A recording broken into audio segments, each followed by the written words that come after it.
जुन सङ्कल्प जुन सङ्कल्प हामीले बोकेका छौँ हजुरहरूले पनि बोक्नु भएको प्रष्ट भइसकेका छ। आज अघि रामजी भाइले भने जस्तै हामीलाई अलिक खल्लो काम नपाए जस्तो अलिकति भइरहेछ, तर यो अति नै शुभ सङ्केत। तपाईँलाई धेरै धेरै बधाई हजुर। अब देशको एउटा मध्य भाग चितवन जिल्ला भरतपुर महानगरपालिकामा आइपुग्नु भएको छ। एउटा सफलतापूर्वक यहाँले यो अभियानलाई सफल पार्दै यहाँसम्म आइपुग्नु भएको छ, त्यसको लागि पनि म बधाई दिन चाहन्छु र आगामी यात्राको पनि थप सफलताको पनि शुभकामना व्यक्त गर्न चाहन्छु। लगभग यहाँको दसैँको टिकाको दिनदेखि कार्तिकको 28 गतेसम्म यो अभियान छ। यो अभियान पूर्ण रूपले सफल होस्, शुभकामना। आजको र आजदेखि चल्ने 4 दिनसम्मको यो कन्फरेन्समा यो संसारका 44वटा मुलुकका मान्छेहरूको उपस्थिति छ, जसमा चाहिने माइक्रो इन्सुरेन्सको बारेमा विज्ञता हासिल गरेका धेरै स्पिकरहरू यहाँ हुनुहुन्छ, धेरै प्र्याक्टिसनरहरू यहाँ हुनुहुन्छ। उहाँहरूको चाहिने जुन उहाँहरूको चाहिने अहिलेसम्मको अनुभवबाट चाहिने माइक्रो इन्सुरेन्सको लाभ हामीले पनि लिन सकौँ, किनभने हामी जस्तो मुलुकमा सबभन्दा बढी आवश्यकता माइक्रो इन्सुरेन्सको छ। यस मन्त्रालयले संहिता कार्यान्वयनमा सहजीकरण तीनै तहमा सार्वजनिक सेवामा मानव संसाधन व्यवस्थापन, सेवा प्रवाह र सुशासन तथा स्थानीय पूर्वाधार विकासमा सहजीकरण लगायतका काम गरिरहेको छ। अहिले रक्षा मन्त्रालयले यो कार्यक्रमको आयोजना गरेको छ। यसमा सबै सहभागी महानुभावहरूलाई, सबै क्षेत्रका महानुभावहरूलाई सबैलाई म हार्दिक स्वागत भन्दछु, स्वागत व्यक्त गर्दछु। नेपालको संविधानको भाग 28 धारा 266 को उपधारा 3 अनुसार राष्ट्रिय सुरक्षा परिषदको आर्थिक वर्ष 79-80 र 80-81 को 6औं र 7औं वार्षिक प्रतिवेदन तयार गरी सम्माननीय राष्ट्रपतिजी समक्ष पेश गर्ने कार्य सम्पन्न भएको छ। असौज 27 गतेदेखि कार्तिक 1 गतेसम्म त्यो सभामा गइसकेपछि र त्यहाँ भएका सबै गतिविधिहरूमा हामी संलग्न भइसकेपछि पछाडि हामीले सामान्यतया कुरा गर्दा हामी त्यो उपलब्धिमूलकै रह्यो र त्यो सफल नै रह्यो भन्ने नै हाम्रो निष्कर्ष चाहिँ हो। त्यो बेला त्यही क्रममा चाहिँ हामीले उहाँ गरेका हरेक गतिविधिहरूलाई तपाईहरु यहाँ बसेर प्राथमिकताका साथ जो समाचारहरू दिने र त्यसलाई सम्प्रेषण गर्ने काम गर्नुभयो। संसदको बैठक नचलेको बेलामा सम्माननीय प्रधानमन्त्रीज्यूले संसदीय समितिहरूको काम कारबाही के कस्तो रहेको छ, कुन समितिमा कति विधेयकहरू छन्, ती विधेयकहरूलाई अब आउने अधिवेशनमा अथवा 5औं अधिवेशनमा चाहिँ अनिवार्य रूपमा ती विधेयकहरूलाई सदनमा पेश गर्नुपर्ने भनेर एउटा निर्देशन नै दिनुभएको छ। खास गरी बामुखज्यूले मान्य सबै समितिका सभापतिज्यूहरू र हामी मुख्य प्रमुख सचेतकहरूलाई पनि बोलाउनु भएको थियो। विशेष गरेर विधेयकहरूलाई समितिबाट कसरी व्यवस्थित गरेर अगाडि बढाउने लगायत संसदलाई प्रभावकारी कसरी बनाउने भन्ने बारेमा चाहिँ हामीसँग चाहिँ सुझावहरू लिनुभएको थियो। विशेष गरी संसदको समितिहरूमा विचाराधीन विधेयकहरूलाई कसरी चाँडोभन्दा चाँडो त्यसलाई हाउसमा पठाउने, काम सम्पन्न गर्ने भन्ने विषय नै आजको मुख्य एजेन्डा हो। संसदमा जो 4वटा अधिवेशनहरू हामीले सम्पन्न गऱ्यौँ, यसमा 40वटा विधेयकहरू राष्ट्रिय सभाबाट केही आए, केही तलै प्रतिनिधि सभामा दर्ता भए। 40वटा विधेयकहरूमा 17वटा हामीले पारित गऱ्यौँ। एउटा कोरम नपुग्ने विषय यो हुन त अब कोरम पुर्याउनको लागि तपाईँहरूले के गर्नुभयो त भनेर भन्नु होला तपाईँहरूले, हैन? यो चाहिँ अप्ठ्यारो पनि छ। वास्तवमा मानिनेहरू आफ्नो आफ्नो क्षेत्रमा गइरहनु पर्ने अवस्था पनि हुन्छन्। जस्तो यत्रो ठुलो डिजास्टर भयो। यस मन्त्रालयले संहिता कार्यान्वयनमा सहजीकरण तीनै तहमा सार्वजनिक सेवामा मानव संसाधन व्यवस्थापन, सेवा प्रवाह र सुशासन तथा स्थानीय पूर्वाधार विकासमा सहजीकरण लगायतका काम गरिरहेको छ। यस सरकार गठन तथा म यस मन्त्रालयमा बहाल भए पश्चात 100 दिनमा यस मन्त्रालयबाट भएका मुख्य कामको विवरण पत्रकार मित्रहरू बीच म भनेर आजको कार्यक्रम आयोजना गरिएको छ। 1 नम्बरमा सङ्घीयता निजामती सेवालाई मन्त्रालय र व्यवस्थापन गर्न बनेको विधेयक सङ्घीय सदनमा प्रस्तुत भई प्रारम्भिक छलफल पश्चात राज्य व्यवस्था समितिमा दफावार छलफल सुरु गरिएको छ। प्रस्तुत विधेयक आउने अधिवेशनबाट स्वीकृत हुने गरी छलफललाई तीव्रता दिन समिति तथा राजनीतिक दलसँगको औपचारिक अनौपचारिक संवादलाई अगाडि बढाएको छ। 2 मा स्थानीय तहलाई थप सबल एवं क्रियाशील बनाउने गरी कार्य विस्तृतीकरण प्रतिवेदनमा भएको थप व्याख्या सहितको परिमार्जनका विषय समेटेर स्थानीय सरकार सञ्चालन ऐन 2074 को संशोधन विधेयक मसौदामा अर्थ मन्त्रालयको राय सुझाव प्राप्त गरी संशोधन सहमतिको लागि कानुन न्याय तथा संसदीय मामला मन्त्रालयमा पठाएको छ। संशोधनमा अस्पष्ट भएका विषय वडाको सङ्ख्या, सिमाना र केन्द्र हेरफेर, राजस्व अधिकारको थप अस्पष्टता, कार्यपालिका बैठकको कार्यविधि, जिल्ला समन्वय समितिको उपनिर्वाचन, प्रमुख अध्यक्ष तथा उपप्रमुख उपाध्यक्षको रिक्ततामा कार्य सम्पादन, स्थानीय तहमा पदाधिकारीको वैदेशिक भ्रमण, स्थानीय तहको व्यवस्थापन परीक्षण, वडा अध्यक्षको रिक्ततामा कार्यवाहक वडा अध्यक्ष हुने व्यवस्था मुख्य रूपमा समेटिएको छ। संविधान र स्थानीय सरकार सञ्चालन ऐन 2074 ले जिल्ला समन्वय समितिलाई दिएको भूमिकालाई थप प्रभावकारी बनाउने गरी 55 वटा जिल्ला समन्वय समितिमा प्राविधिक जनशक्ति इन्जिनियरको व्यवस्था गरिएको छ। स्थानीय तहको सिकाइ तथा असल अभ्यासका आदान प्रदान तथा उपलब्धिलाई एकीकृत गर्ने उद्देश्यसहित सबै स्थानीय तहको सहभागितामा हुने समीक्षात्मक कार्यशाला बागमती प्रदेशमा सम्पन्न गरिएको छ। स्थानीय तहको सबल र दुर्लभ पक्षहरूको पहिचान, विकास तथा सुशासनमा रहेका कमी कमजोरीको जानकारी लिन र गाउँपालिका तथा नगरपालिकाको बीचमा प्रतिसादात्मक क्षमता अभिवृद्धि गर्ने गरी स्थानीय तहको वित्तीय जोखिम, संस्थागत क्षमता विकास र आर्थिक विकास क्षेत्र समावेश गरी एकीकृत मूल्याङ्कन कार्यविधिको ढाँचा तयार गरिएको छ।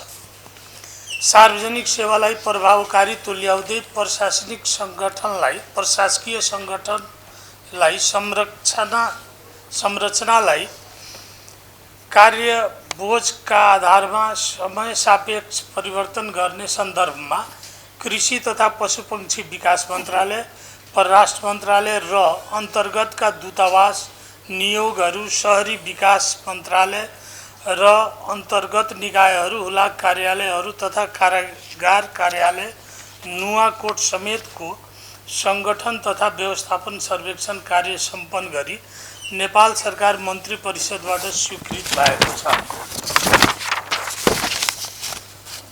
सङ्गठन तथा व्यवस्थापन सर्वेक्षणबाट समग्रमा 210 दरबन्दी कटौती गरिएको छ। व्यवस्थापन तहमा जनशक्ति कमी हुन नदिने गरी राजपत्राङ्कित प्रथम र द्वितीय श्रेणीका 415 पदमा पदपूर्तिको लागि लोक सेवा आयोगमा माग गरिएको छ। उच्च व्यवस्थापन तहमा नेतृत्व विकास गर्न सहयोग पुर्याउने गरी 25 जना राजपत्राङ्कित प्रथम श्रेणीका कर्मचारीलाई तालिम प्रदान गरिएको छ। निजामती सेवाभित्र राम्रो कार्य सम्पादन भएका 40 जना कर्मचारीलाई उत्कृष्ट निजामती पुरस्कार तथा निजामती पुरस्कार प्रदान गरिएको छ। स्थानीय तहमा आर्थिक अनुशासन, बजेट तथा कार्यक्रम प्रणालीमा सुधारमा सहयोग गर्ने गरी 18 वटा स्थानीय तहको मध्यकालीन खर्च संरचना तर्जुमामा सहजीकरण एवं पृष्ठपोषण प्रदान गरिएको छ। सङ्घीयता कार्यान्वयनको सन्दर्भमा मार्गचित्र पहिचान हुने गरी 3 वटा सङ्घीयता सम्बन्धी संवाद श्रृङ्खला सञ्चालन गरिएको छ।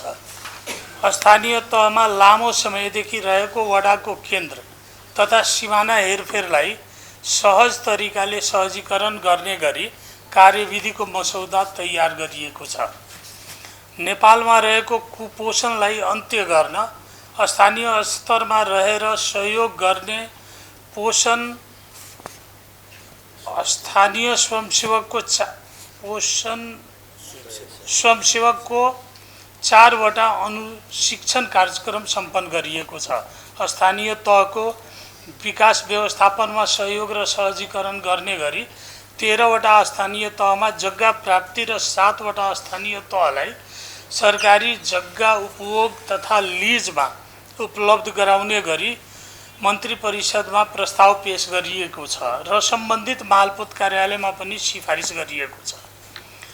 विपद व्यवस्थापनमा स्थानीय तहलाई सहयोग र सहजीकरण गर्ने गरी समुदायमा आधारित विपद जोखिम व्यवस्थापन प्लेटफर्मको 2वटा बैठक सम्पन्न भएको छ। स्थानीय सेवा प्रवाह योजना तथा बजेट निर्माण स्थानीय समस्या समाधानमा सहयोग पुग्ने गरी 4वटा स्थानीय तहको सहजीकरण गरिएको छ। चीनको स्वशासित क्षेत्र तिब्बतसँग सिमाना जोडिएका जिल्लाका स्थानीय तहमा पूर्वाधार निर्माण तथा वस्तुगत सहायता गर्ने गरी हिमाली क्षेत्र आयोजना सहायता कार्यक्रम सञ्चालनको कार्यविधि तयार गरिएको छ। भारत सरकारको सहयोगमा सञ्चालित हुने उच्च प्रभावयुक्त सामुदायिक पूर्वाधार विकास कार्यक्रमको 12वटा परियोजना सञ्चालन गर्न त्रिपक्षीय समझदारी गरिएको छ। सार्वजनिक निकायबाट भएको सेवा प्रवाहको मूल्याङ्कन गरी समग्र सरकारी निकायको कार्यप्रति सुधार गर्ने उद्देश्य 3वटा सङ्घीय निकायको सेवाग्राही सन्तुष्टि सर्वेक्षण सम्पन्न गरिएको छ। साबिकमा रहेको वादी विकास समिति, दलित विकास समिति, पिछडा वर्ग विकास समिति, उत्थान समितिलाई खारेज गरी दलित आदिवासी जनजाति तथा पिछडा वर्गलाई समेट्ने र तिनीहरूको सर्वाङ्गीन विकासका लागि प्राधिकरण गठन गर्ने नेपाल सरकारको नीतिगत प्रतिबद्धता बमोजिमको कार्य अगाडि बढाउन प्राधिकरण गठनको अवधारणा निर्माण गरिएको छ। नेपाल प्रशासनिक प्रशिक्षण प्रतिष्ठानबाट सरकारी एवं सार्वजनिक निकायका 664 जना अधिकृत कर्मचारीलाई प्रशिक्षण कार्यक्रम सम्पन्न गरिएको छ। सङ्घ प्रदेश स्थानीय तहका सहायक स्तरका 290 जना कर्मचारीका लागि 30 कार्यदिनको 9वटा सेवाकालीन प्रशिक्षण कार्यक्रमबाट सम्पन्न गरिएको छ। निजामती कर्मचारी अस्पतालबाट क्यान्सर रोग उपचारको थालनी गरिएको छ। राष्ट्रिय किताबखाना निजामती सेवालाई थप सहज र प्रभावकारी बनाउने गरी अनलाइन सेवाको विस्तार र पुराना श्रेष्ठलाई डिजिटल प्रति बनाइएको छ। निजामती कर्मचारीको विद्युतीय अभिलेख सुरक्षित गर्ने काम भएको छ। मुख्य प्रशासकीय अधिकृत रिक्त रहेका स्थानीय तहमा वरिष्ठ कर्मचारीलाई मात्र निमित्त व्यवस्था गरिएको छ। निमित्त दिने व्यवस्था गरिएको छ। हाल रिक्त 230 स्थानीय तहमा प्रमुख प्रशासकीय अधिकृतको व्यवस्थापन गर्न नयाँ नियुक्त हुने अधिकृत स्तर कर्मचारीलाई पहिलो पदस्थापन स्थानीय तहमा हुने नीतिगत व्यवस्था गरिएको छ। अहिले रक्षा मन्त्रालयले यो कार्यक्रमको आयोजना गरेको छ। यसमा सबै सहभागी महानुभावहरूलाई, सबै क्षेत्रका महानुभावहरूलाई सबैलाई म हार्दिक स्वागत भन्दछु, स्वागत व्यक्त गर्दछु।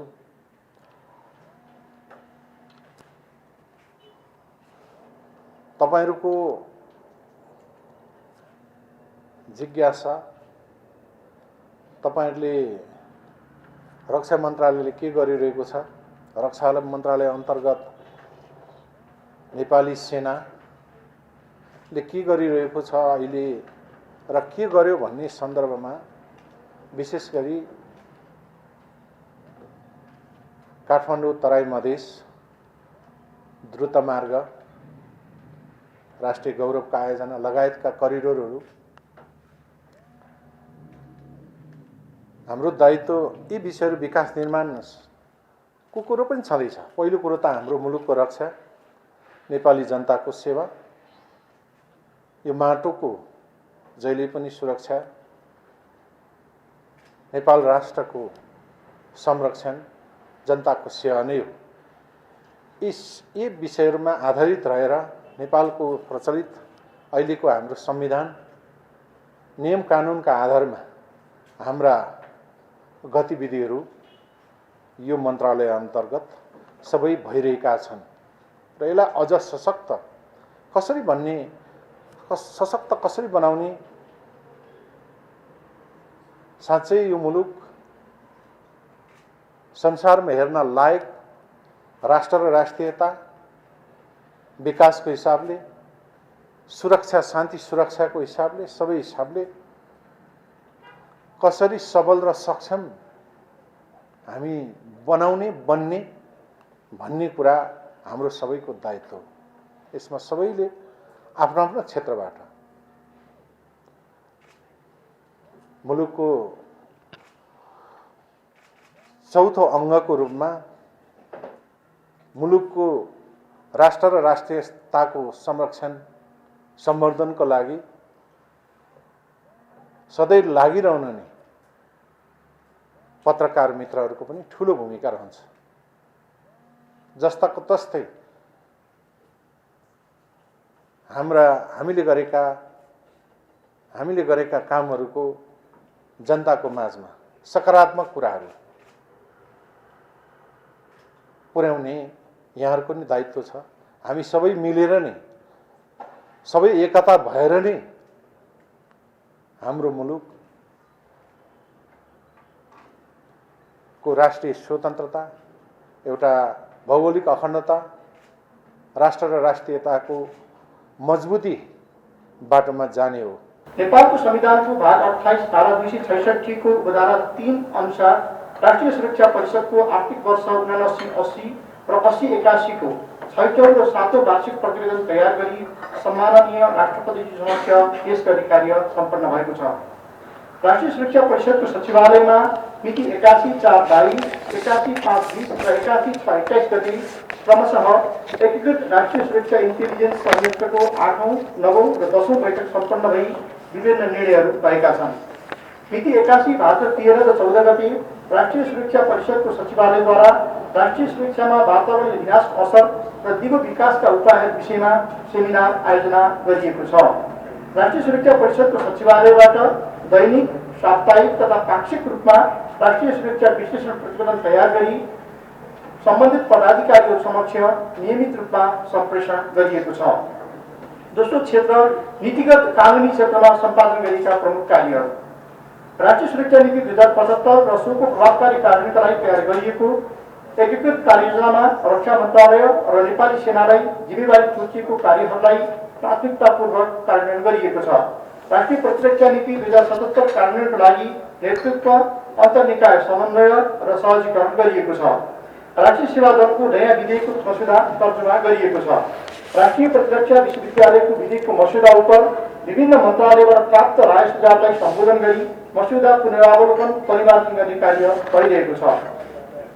सैनिक सेवा 6औं संशोधन नियमावली 2081 को मस्यौदा उप विभिन्न मन्त्रालयबाट प्राप्त राय सुझावलाई सम्बोधन गरी मस्यौदा पुनरावलोकन परिमार्जन गर्ने कार्य अहिले राय सहमतिको लागि पठाइएको छ। सैनिक प्राविधिक सेवा नियमावली, सैनिक विविध सेवा नियमावली, सैनिक हवाई सेवा नियमावली र सैनिक प्राक सेवा नियमावलीको संशोधन मस्यौदा तयार गरिएको छ। नेपाली सेना भर्ना छनौट कार्यविधिको मस्यौदा तयार गरिएको छ। राष्ट्रिय सुरक्षा परिषदको बैठक सञ्चालन सम्बन्धी कार्यविधिको मस्यौदा तयार गरिएको छ। नेपाल सवारी प्रदूषण मापदण्ड 2081 को मस्यौदा उप वन तथा वातावरण मन्त्रालयलाई र सडक सुरक्षा विधेयकको मस्यौदा उप भौतिक पूर्वाधार तथा यातायात मन्त्रालयलाई राय प्रतिक्रिया पठाइएको छ। विभिन्न मन्त्रालय निकायबाट राय प्रतिक्रिया सहमति माग गरिएका विषयमा समयमै तत्त निकायमा राय प्रतिक्रिया सहमति उपलब्ध गराइएको छ। तेस्रो क्षेत्र प्रशासनिक क्षेत्रमा सम्पादन गरिएका प्रमुख कार्यहरू। सम्माननीय प्रधानमन्त्री र मान्य मन्त्रीबीच भएको कार्य सम्पादन सम्झौताको आधारमा मान्य रक्षा मन्त्री र सचिव तथा सचिव र नेपाली सेनाका प्रधान सेनापतिज्यूबीच कार्य सम्पादन सम्झौता गरी तदनुसार कार्य भइरहेको छ। सम्मान्य राष्ट्रपतिजीले नेपाल सरकार मन्त्री परिषदको सिफारिसमा नेपाली सेनामा रिक्त रहेको महारथी प्रधान सेनापति पदमा मिति 81/5/24 गतेदेखि लागू हुने गरी पदाधिकृत रवि श्री अशोक राज सिंहदेवज्यूलाई नियुक्ति गर्नुभएको छ। नेपाल सरकार मन्त्री परिषदको मिति 81/5/13 को निर्णय अनुसार संयुक्त राष्ट्र सङ्घको डिपार्टमेन्ट अफ पिस अपरेसनमा असिस्टेन्ट सेक्रेटरी जनरलको तहको मिलिट्री एडभाइजर पदमा कामकाज गर्न प्रतिस्पर्धात्मक प्रक्रियामा भाग लिने प्रयोजनका लागि नेपाली सेनाका उपरथी श्री प्रेमध्वज अधिकारीलाई रथी दर्जामा स्थानीय बढुवा गरी उक्त प्रतिस्पर्धामा सफल भएमा सो पदमा कामकाज गर्न जान स्वीकृति प्रदान गरिएको छ। निजामती सेवा दिवसको अवसरमा रक्षा मन्त्रालय परिसरमा वृक्षारोपण तथा सरसफाई एवं सौन्दर्यकरण प्लान्टेसन सैनिटेसन एन्ड ब्युटिफिकेसनको कार्य गरिएको छ। नेपाली सेनातर्फ अधिकृत स्तरका विभिन्न पद महारथी, उपरथी, सहायक रथी, आसेनानीमा 33 जनाको बढुवा गरिएको छ। विभिन्न ट्रेडका गरी 66 जना उपसेनानी र 33 जना क्याडेटलाई नियुक्ति प्रदान गरिएको छ। 5 जना सैनिक अधिकृतहरूको पदावधि थप गरिएको छ। विभिन्न तहका सैनिक अधिकृतहरू गरी कुल 53 जनाको सरुवा भएको छ। यस अवधिमा विभिन्न तहका सैनिक अधिकृतहरू गरी कुल 16 जनाको राजीनामा स्वीकृत भएको छ। नेपाली सेनाका सकल दर्जाका कुल 219 जनालाई वैदेशिक तालिम, सेमिनार, खेलकुद प्रतियोगिता र वैदेशिक भ्रमणमा सहभागी गराइएको छ। सो अन्तर्गत संयुक्त राज्यको लन्डनमा मिति 81 असोज 23 देखि 25 गतेसम्म आयोजित च्याम्पियन पेट्रोल 24 मा सहभागी विश्वका 37 राष्ट्रका 121 वटा अन्तर्राष्ट्रिय टिमहरूमध्ये नेपाली सेनाको टिमले उत्कृष्ट प्रदर्शन गरी स्वर्ण पदक प्राप्त गर्न सफल भएको छ। चौथो एरिया विकास निर्माण क्षेत्रमा सम्पादन गरिएका कार्यहरू। काठमाडौँ तराई मधेस जुटपाको सडक आयोजनाको निर्माणलाई थप गति दिइएको छ। 100 दिनको अवधिमा यस आयोजना अन्तर्गत 1.04% थप भौतिक प्रगति भई हालसम्म उक्त आयोजनाको समष्टिगत भौतिक प्रगति 36.42% पुगेको छ। आयोजनाको कुल वित्तीय प्रगति 38.55% रहेको छ।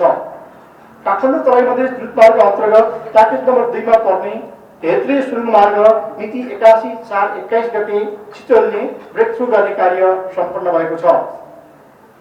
काठमाडौँ तराई मधेस जुटपार्ग सडक आयोजना निर्माणका लागि खोकना बुटवती क्षेत्रमा आवश्यक भए अधिग्रहण गरिएका जग्गाको मुआब्जामा पुँजीगत लाभ कर छुट दिन नेपाल सरकार मन्त्री परिषदबाट मिति 81/5/13 मा निर्णय भई यस सम्बन्धी सूचना 81/5/24 मा नेपाल राजपत्रमा प्रकाशन गरिएको छ। जुटमार्गको सुरुबिन्दु निर्धारण तथा सवारी आवागमन व्यवस्थापन सम्बन्धमा इन्जिनियरिङ अध्ययन संस्थान पुल्चोक क्याम्पस अन्तर्गत रिसर्च एन्ड ट्रेनिङ युनिट RTU-बाट विस्तृत सम्भाव्यता अध्ययन पुरा भई प्रतिवेदन प्राप्त भएकोमा अध्ययनको चरणमा रहेको छ। जुटमार्ग अन्तर्गत मौरीबीर खण्डको निर्माण सम्बन्धमा मिति 81/7/2 गते उच्चस्तरीय नीतिगत समन्वय तथा अनुगमन समितिको बैठक सम्पन्न भई विस्तृत आयोजना प्रतिवेदन DPR हेरफेर गर्न नेपाल सरकार समक्ष सिफारिस गर्ने निर्णय भएको छ। आयोजना अन्तर्गत रहेका जम्मा 89 पुलहरूमध्ये 85 स्थानका पुलहरू निर्माणको लागि खरिद सम्झौता सम्पन्न भएको छ। हालसम्म मकवानपुरको राजदरबार इलाकामा 5 वटा पुलहरूको निर्माण कार्य सम्पन्न भएको छ। जुटमार्ग आयोजना अन्तर्गत हालसम्म 31,950 वटा रुखहरू कटान सम्पन्न भएको तथा कटान गरिएका रुखहरूको बदलामा हालसम्म 7,05,552 नयाँ बिरुवा रोप्ने कार्य सम्पन्न भएको छ। कर्णाली कोरिडोर लालीबगर दुलीकुण्डा र घाटपाडी चौरी बद्री गाउँ खोका खोला खण्ड सडक आयोजनामा यस अवधिमा 0.29 किमी थप प्रगति हासिल भई 2081 असोज मसानसम्मको समष्टिगत प्रगति 13.79 किमी पुगेको छ।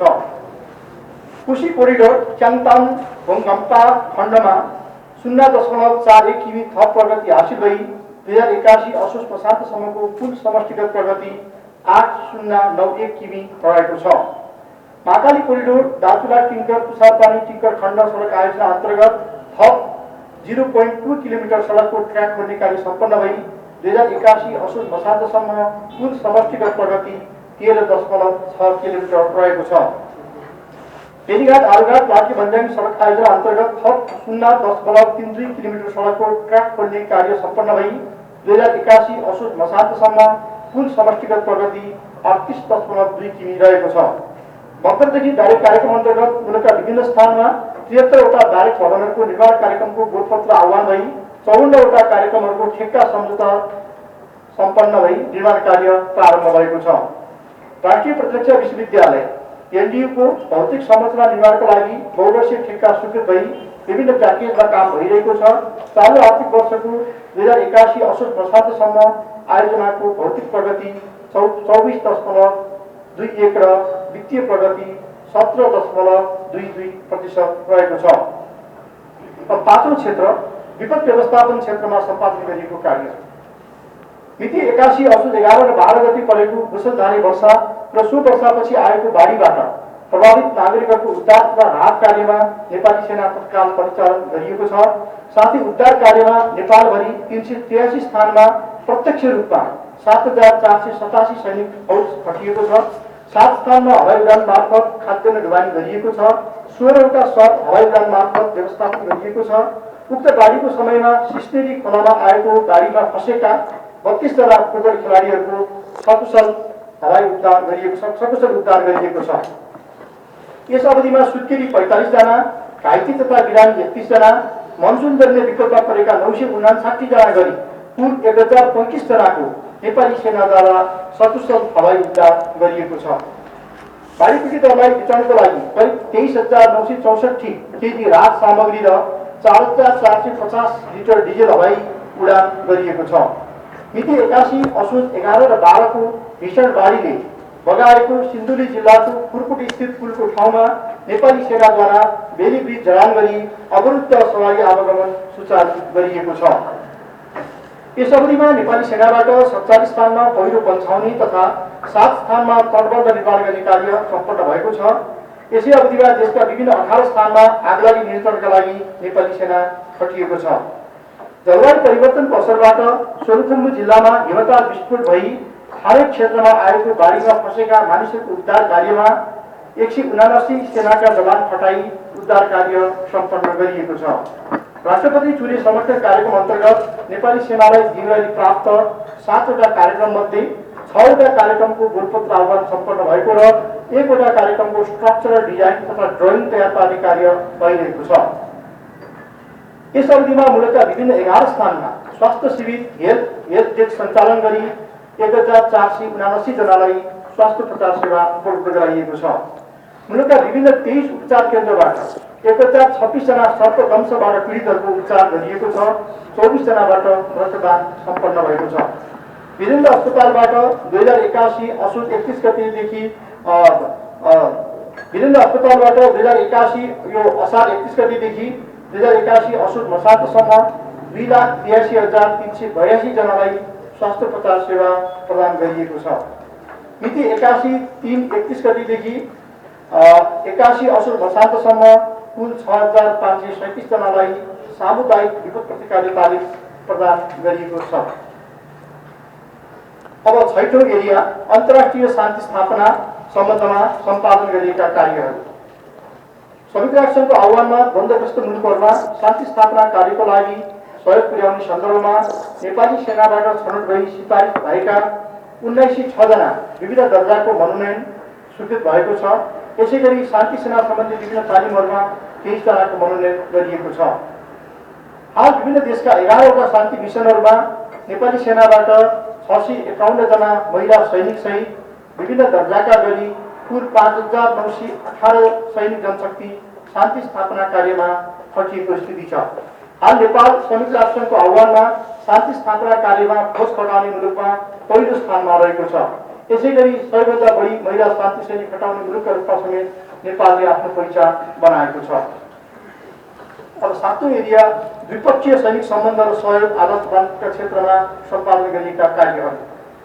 नेपाल सरकार मन्त्री परिषदको मिति 81/5/6 को निर्णय बमोजिम अमेरिकाको होनोलुलु हवाईमा मिति 81/5/19 गतेबाट I-21 गतेसम्म नेपाली सेनाका उपप्रमुख कृष्णदेव भट्टको नेतृत्वमा रक्षा तथा परराष्ट्र मन्त्रालयको प्रतिनिधि सहितको 13 सदस्यीय टोली सहभागी भई नेपाल र संयुक्त राज्य अमेरिका बीचको 5औं संस्करणको ल्यान्ड फोर्स टपको बैठक सम्पन्न भएको छ। काठमाडौँस्थित अमेरिकी राजदूतावास अन्तर्गत अफिस अफ डिफेन्स कोर्पोरेसन ओडिसीबाट सन् 2025मा नेपाललाई tempest express MP8K staff planning वर्कसपको आयोजक हुन अनुरोध भए बमोजिम मिति 81/6/29 गतेदेखि मिति 81/7/2 गतेसम्म उक्त वर्कसपको इनिसियल प्लानिङ कन्फरेन्स आइपिसी काठमाडौँमा सञ्चालन गर्ने तथा वर्कसप लगायत सोको तयारीका लागि मिट र फाइनल प्लानिङ कन्फरेन्सहरू समेत सञ्चालन गर्न स्वीकृति प्रदान गरिएको छ। संयुक्त भारत, अमेरिका, संयुक्त अधिराज्य पाकिस्तान, गणतन्त्र कोरियाका महामहिम राजदूत, उपनियोग प्रमुख, सैनिक सहचारीहरूले यस अवधिमा मान्य मन्त्री तथा सचिवज्यूसँग शिष्टाचार भेटघाट सम्पन्न गर्नुभएको छ। अब अर्को 8औं एरिया राष्ट्रिय सेवा दल सम्बन्धी कार्य।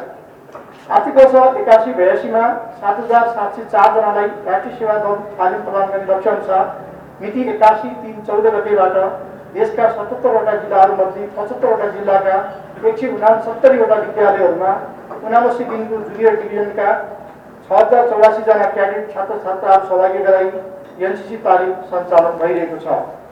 यसैगरी मिति 81/4/31 गतेबाट 21वटा जिल्लाका 45वटा विद्यालयहरूमा 79 दिनको सिनियर डिभिजन 1620 जना क्याडेट छात्र छात्राहरू सहभागी गराई एनसीसी तालिम सञ्चालन भइरहेको छ। अब अन्तिम एरिया 9 विविध कार्य। सूचना तथा सञ्चार प्रविधि मन्त्रालयबाट ड्रोन उडान मार्फत हुने छायाङ्कनको अनुमति दिने सम्बन्धमा विभिन्न शर्तसहित ड्रोन उडानको लागि सहमति प्रदान गरिएको छ। सूचना प्रविधि विभागबाट प्राप्त भएको government integrated website management system GIWMS को टेम्प्लेटमा आधारित यसको रक्षा मन्त्रालयको चाहिँ नयाँ वेबसाइटलाई सञ्चालनमा ल्याई नियमित रूपमा अद्यावधिक गरिएको छ। आर्थिक वर्ष 80-81 को चौथो त्रैमासिक वैशाख, जेठ र असार अवधिको सूचनाको हक सम्बन्धी विवरण, हामी जसलाई प्रोएक्टिभ डिस्क्लोजर पनि भन्छौँ, वेबसाइटमा राखिएको छ। सरकारबाट माग भएको सूचनाहरू उपलब्ध गराइएको छ। र अन्त्यमा हतियार दुरुपयोग अनुसन्धान आयोग, राष्ट्रिय मानवाधिकार आयोग, प्रधानमन्त्री तथा मन्त्रीपरिषदको कार्यालय, हेलो सरकार र राष्ट्रिय सतर्कता केन्द्र जस्ता नियामक निकाय मार्फत प्राप्त राय, सुझाव एवं निर्देशनको प्राथमिकताका साथ कार्यान्वयन गरिएको छ। यी मन्त्रालयबाट सम्पादन भएका महत्त्वपूर्ण केही कार्यका रिप्रेजेन्टेटिभ भनौँ कार्यक्रमहरू हुन्। यसबाहेक अरू पनि थुप्रै क्रियाकलापहरू यस अवधिमा सम्पन्न भएको छन्। खालि अहिले यहाँ हजुरहरूको जानकारीको लागि हामीले प्रमुख कार्यहरूलाई मात्रै यहाँ समेटेका छौँ। यति नै निवेदन गरेर रक्षा मन्त्रालयबाट अहिले विगत 100 दिनमा भएको कार्यक्रम यो प्रमुख कार्यको प्रगति मैले यहाँ राखेँ। असौज 27 गतेदेखि कार्तिक 1 गतेसम्म त्यो सभामा गइसकेपछि र त्यहाँ भएका सबै गतिविधिहरूमा हामी संलग्न भइसकेपछि पछाडि हामीले सामान्यतया कुरा गर्दा हामी त्यो उपलब्धिमूलकै रह्यो र त्यो सफल नै रह्यो भन्ने नै हाम्रो निष्कर्ष चाहिँ हो। त्यो बेला त्यही क्रममा चाहिँ हामीले उहाँ गरेका हरेक गतिविधिहरूलाई तपाईहरु यहाँ बसेर प्राथमिकताका साथ जो समाचारहरू दिने र त्यसलाई सम्प्रेषण गर्ने काम गर्नुभयो। त्यसप्रति म सबै पत्रकार मित्र साथीहरूलाई हार्दिक धन्यवाद पनि दिन चाहन्छु, किनभने त्यसले एउटा राम्रै स्थान पायो भन्ने सबैको अनुभूति छ। म यहाँ आइसकेपछि अझ बढी त्यो भयो। त्यसको निम्ति म फेरि पनि धन्यवाद दिन चाहन्छु। विगतका दिनमा हामी अलिकति तपाईहरुसँग गुनासो पनि गर्दै आयौँ। समाचार चाहिँ गइरहेको छैन राष्ट्रिय सभाको, के हो कसो भन्ने पनि थियो फेरि। तर त्यो गुनासो सहितलाई चाहिँ तपाईहरुले पुरै ख्याल गरेरै होला जस्तो लाग्छ। गम्भीरताका साथ तपाईहरुले लिनुभयो भन्ने नै लाग्छ, त्यसको लागि धन्यवाद। हामी त्यहाँ गइसकेपछि हामीले त्यहाँ केही विषयवस्तुहरू अब मुख्यतः अब त्यहाँ 3 भागमा बाँडिएको थियो। एउटा चाहिँ अध्यक्ष अथवा सभामुखहरू प्रमुखहरू कोही नेतृत्वमा गएको टिममा चाहिँ प्रमुखहरूले राख्ने विषयवस्तुहरूमा, जस्तो अब चाहिँ विज्ञान प्रविधि र नवप्रवर्तनको सदुपयोग भन्ने विषय थियो। अर्को चाहिँ डेलिगेसनमा गएका प्रमुखहरूले, अर्को चाहिँ प्रतिनिधिहरूले पनि राख्ने त्यहाँ चाहिँ 3टा चाहिँ थियो। त्यसमध्ये चाहिँ अब प्रमुखले राख्दा 7 मिनट त्यसको टाइमिङ, अरूलाई चाहिँ 5 मिनटको थियो। र हामीले चाहिँ त्यहाँ 5-7 मिनटमा चाहिँ के विषयहरू हामीले अलिक राख्ने कोसिस गऱ्यौँ। त्यसमा मुख्य गरेर चाहिँ यो विषयवस्तु विज्ञान प्रविधि र नवप्रवर्तकका उपलब्धिहरूमा समानतामूलक पहुँच सुनिश्चित गर्न चाहिँ सङ्कुचित राष्ट्रवाद स्वार्थबाट प्रेरित नभई चाहिँ यसलाई अलिकति आम हितमा चाहिँ जानुपर्छ भन्ने विषय अलिकति हामीले गम्भीर राख्यौँ। कहीँ त्यसलाई सङ्कुचित नगरियोस् विषय भन्ने थियो। दोस्रो चाहिँ अझै पनि संसारमा 2.5 अरबभन्दा बढी जनताहरू सूचना प्रविधिबाट वञ्चित छन्।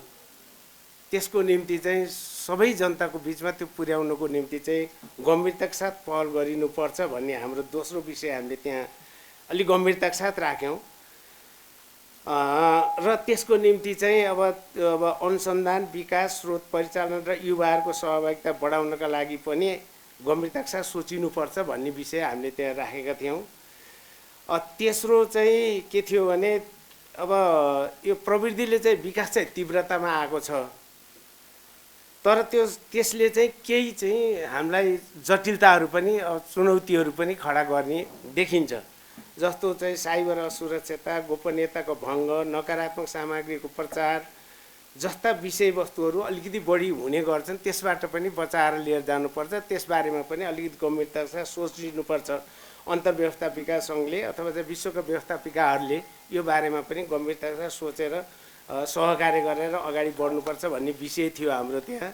चौथो चाहिँ अब जलवायु परिवर्तनले विशेष गरेर चाहिँ अब कम विकसित देश अथवा हाम्रो जस्तो देशलाई बढी नै प्रभाव पारेको छ।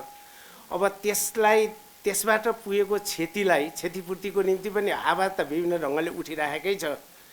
त्यसलाई न्यूनीकरण गर्नको लागि अब कतिपय कोषहरू छन्, ती कोषहरूबाट यस्ता चाहिँ प्रभावित भएका हाम्रा जस्ता मुलुकहरूलाई क्षतिपूर्ति सहित प्रविधि चाहिँ उपलब्ध गराउन जरुरी छ भन्ने ढङ्गले हामीले त्यहाँ राख्यौँ। अर्को चाहिँ हामी 2026मा चाहिँ अल्पविकसित राष्ट्रबाट विकासशील राष्ट्रमा चाहिँ उत्तरोन्नति हुँदैछौँ।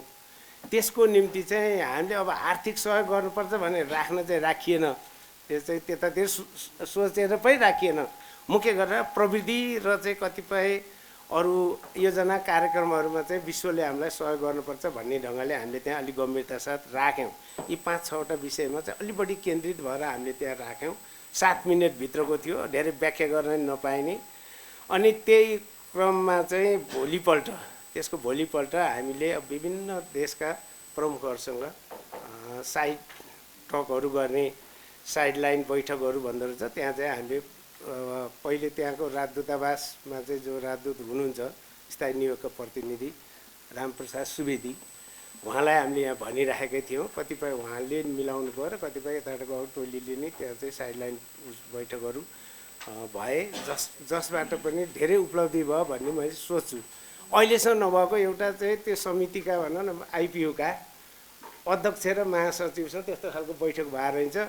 हाम्रो चाहिँ सजिलै जस्तो लाग्यो, त्यति अप्ठ्यारो त भएन भने जस्तो भयो। त उहाँहरूसँगको बैठक अलिक उपलब्धिमूलकै रह्यो। हामीले त्यही उहाँहरूको चाहिँ उसमा चाहिँ बैठकमा चाहिँ कमसेकम हामीलाई यो आइपियूमा जाने आउने नेपाल पनि आएको थियो भने बोर्ड अगाडि राख्ने मात्रै होइन, हामीलाई यहाँ चाहिँ तपाईँहरूको उसमा चाहिँ सहभागी गराउनुहोस् काममा। हामी चाहिँ सचिवालयमा पनि त्यो अफिसको सचिवालयमा पनि र कामको चाहिँ यतापट्टि कमिटीको सचिवालयमा पनि हामी बसेर काम गर्न चाहन्छौँ। यसको निम्ति सोच दिनुपर्छ तपाईँहरूले भनेर हामीले राख्यौँ। दुवैजना भनौँ, अध्यक्ष पनि तुलिया अक्सन भन्ने हुनुहुन्छ अनि महासचिव चाहिँ मार्टिन चुङ्गोल भन्ने चाहिँ दुवैजना चाहिँ सकारात्मकै देखिनुभयो। तपाईँहरूले उम्मेदवारी दिने ठाउँ उम्मेदवारी दिनुहोस्, त्यसमा हामी चाहिँ पहल गर्छौँ भन्यो। उम्मेदवारी पहिलेदेखि पहल गर्नुपर्ने रहेछ। हामी त्यो दिन गएपछि उम्मेदवारीको बारेमा खासै पहल गर्दै नहुने, त्यति मात्रै होइन। हाम्रा मान्यज्यूहरू जुन समितिमा जहाँ गर्नुपर्ने पहिले नाम लेख्नु पर्ने, म बोल्छु यो विषयमा, यो राख्छु विषय भन्नुपर्ने, त्यहीँ पुगेपछि मात्रै त भयो। बोल्न नि पाइएन भनौँ, कतिपय विषयहरू तयारी गरेर जाँदाखेरि पनि बोल्नु पाइएन भनेपछि त उम्मेदवारीको कुरा त परै जाओस्। त्यसले गर्दा अलिकति उहाँहरूसँग त्यो विषय राखिसकेपछि हामी सकारात्मक नेपाल जस्तो देशलाई राख्नुपर्छ भन्ने नि भयो।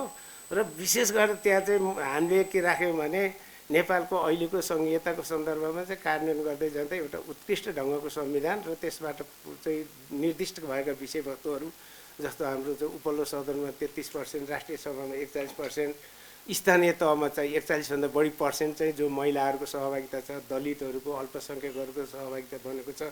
भनेपछि टोटल विश्वमै चाहिँ गर्दाखेरि 27% हो र चाहिँ हाम्रो त्यत्रो हुँदाखेरि त उहाँहरू त दङ खानुभयो। यस्तो राम्रो चाहिँ ठिक छ भन्ने खालको एउटा खालको अलिकति त्यहाँ पनि कुराकानी हुँदा राम्रै भयो भन्ने लाग्छ।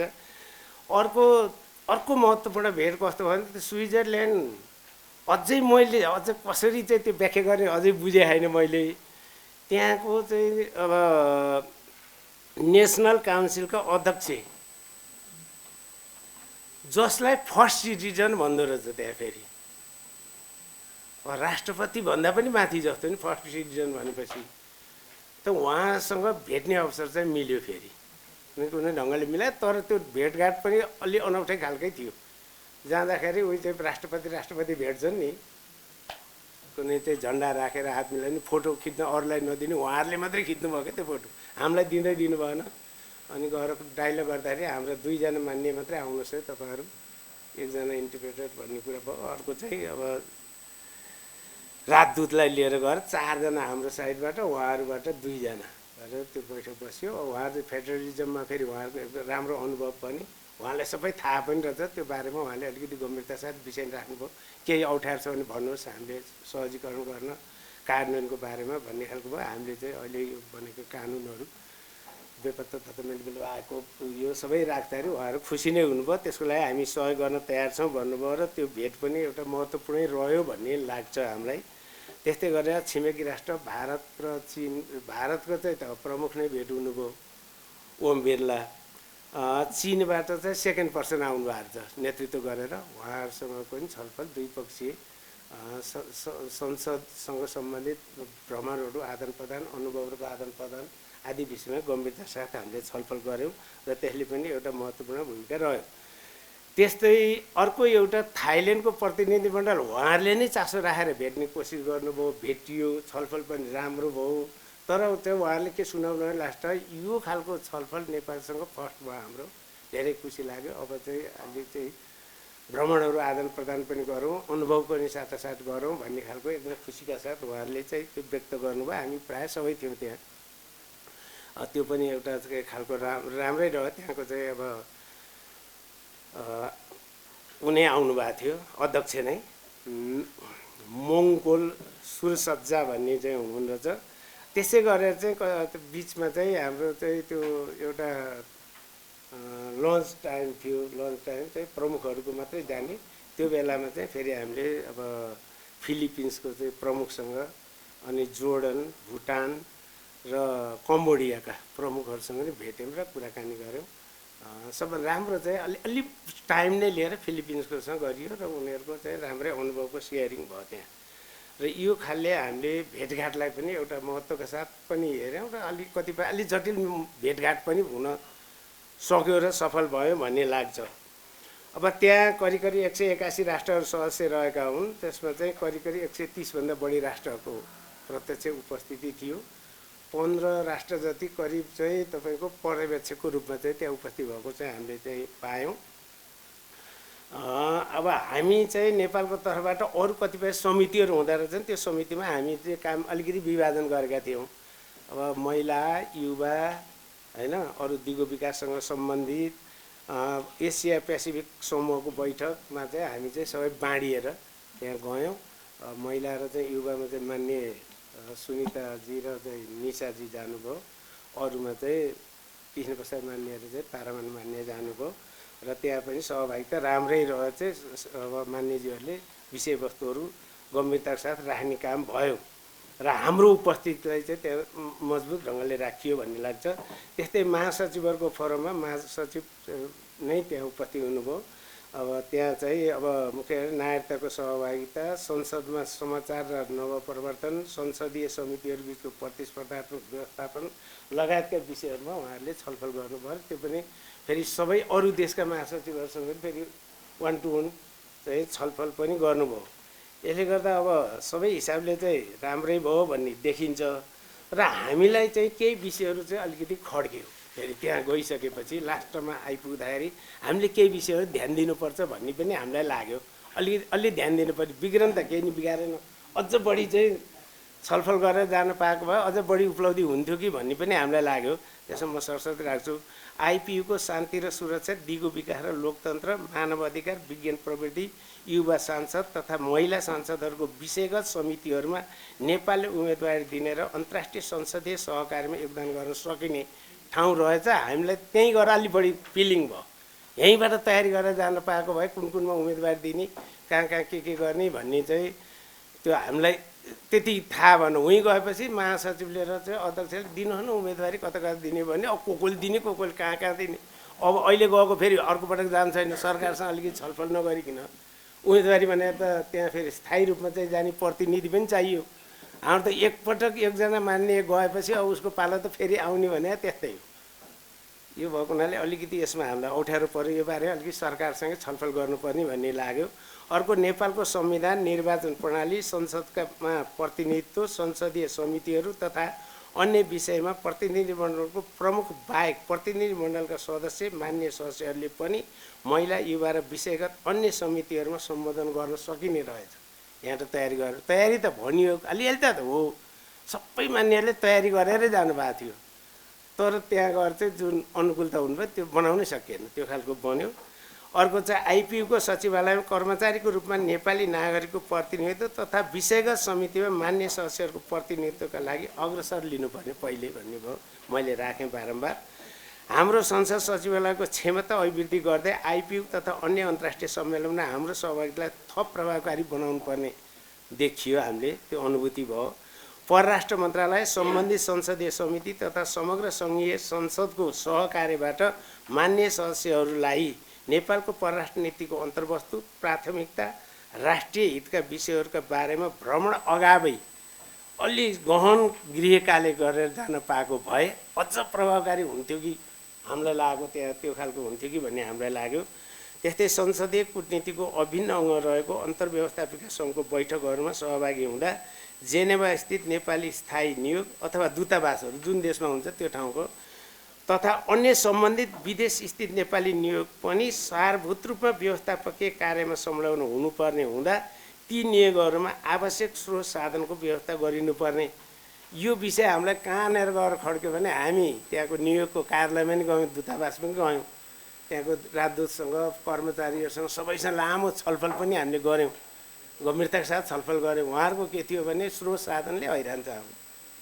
एउटा सामान्य कुरा गर्नुपर्छ, एउटा गाडी छ, अहिले दुईवटा गाडी रहेछन्, दुईवटा गाडीमध्ये एउटा गाडी मुस्किलले त्यही 2-4 किलोमिटरसम्म लिएर हिँड्न मिल्छ। त्यो गाडी 10 किलोमिटर नन्दा उता गयो भने कहाँ फन्किने हो थाहा होइन। बनाउन 10 लाख लाग्छ, 10 लाख पैसा छैन।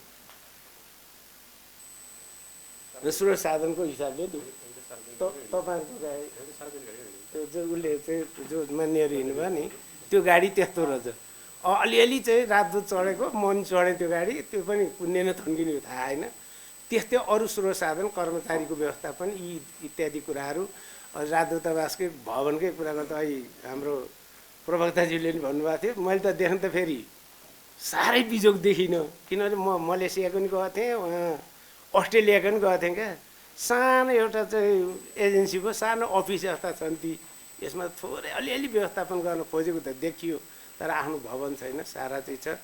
त्यसलाई पनि चाहिँ सोच्यो भने अन्तर्राष्ट्रिय स्तरमा भाग लिन जाँदा त्यहाँको नियोगहरूले अथवा राजदूतावासहरूले राम्रो किसिमको पहल कदम लिनको निम्ति त्यसलाई स्रोत साधनदेखि मेन पावरकोमा पनि व्यवस्था गर्न पर्ने जस्तो अनुभूति गरियो। यिनै कुराहरू नै चाहिँ हामीले अब अनुभव पनि सँगाल्यौँ। अब आफ्ना विषय पनि सकेसम्म देश र जनताको, राष्ट्रको हितमा होस् भन्ने ढङ्गले गम्भीरता साथ राख्न कोसिस पनि गऱ्यौँ र चाहिँ राख्यौँ भन्ने पनि लाग्छ हामीलाई। हाम्रो क्षमताले बुताले भ्याए जति यिनै विषयहरू गरेर हामीले सकेर आयौँ। अब यो भोटिङको विषय अति जरुरी भनेर उनीहरूको अति जरुरी हो है, उनीहरूले अति जरुरी भनेर राख्छ रहेछन् त्यसमा होइन। अब त्यसमा चाहिँ भोटिङ कतिपय उसमा चाहिँ भोटिङ हुने स्थितिमा पुग्यो, कतिपय के हुँदो रहेछ पहिला भोटिङ भन्ने लास्टमा पछि त्यसलाई सहमतिमा टुङ्ग्याउने खालको पनि स्थिति हुँदो रहेछ। अब हाम्रो के भयो भने अति जरुरी भने जस्तो दुईवटा विषय भनौँ न अझ, एउटा यो इजरायल र चाहिँ तपाईँको चाहिँ प्यालेस्टाइनीको अथवा चाहिँ अहिले लेबनान र चाहिँ यो उसको छ नि यसको बारेमा त्यहाँ चाहिँ विभाजितै हुने थियो ऊ चाहिँ। अब हामीले त्यहाँको नियोग पनि बुझ्यौँ।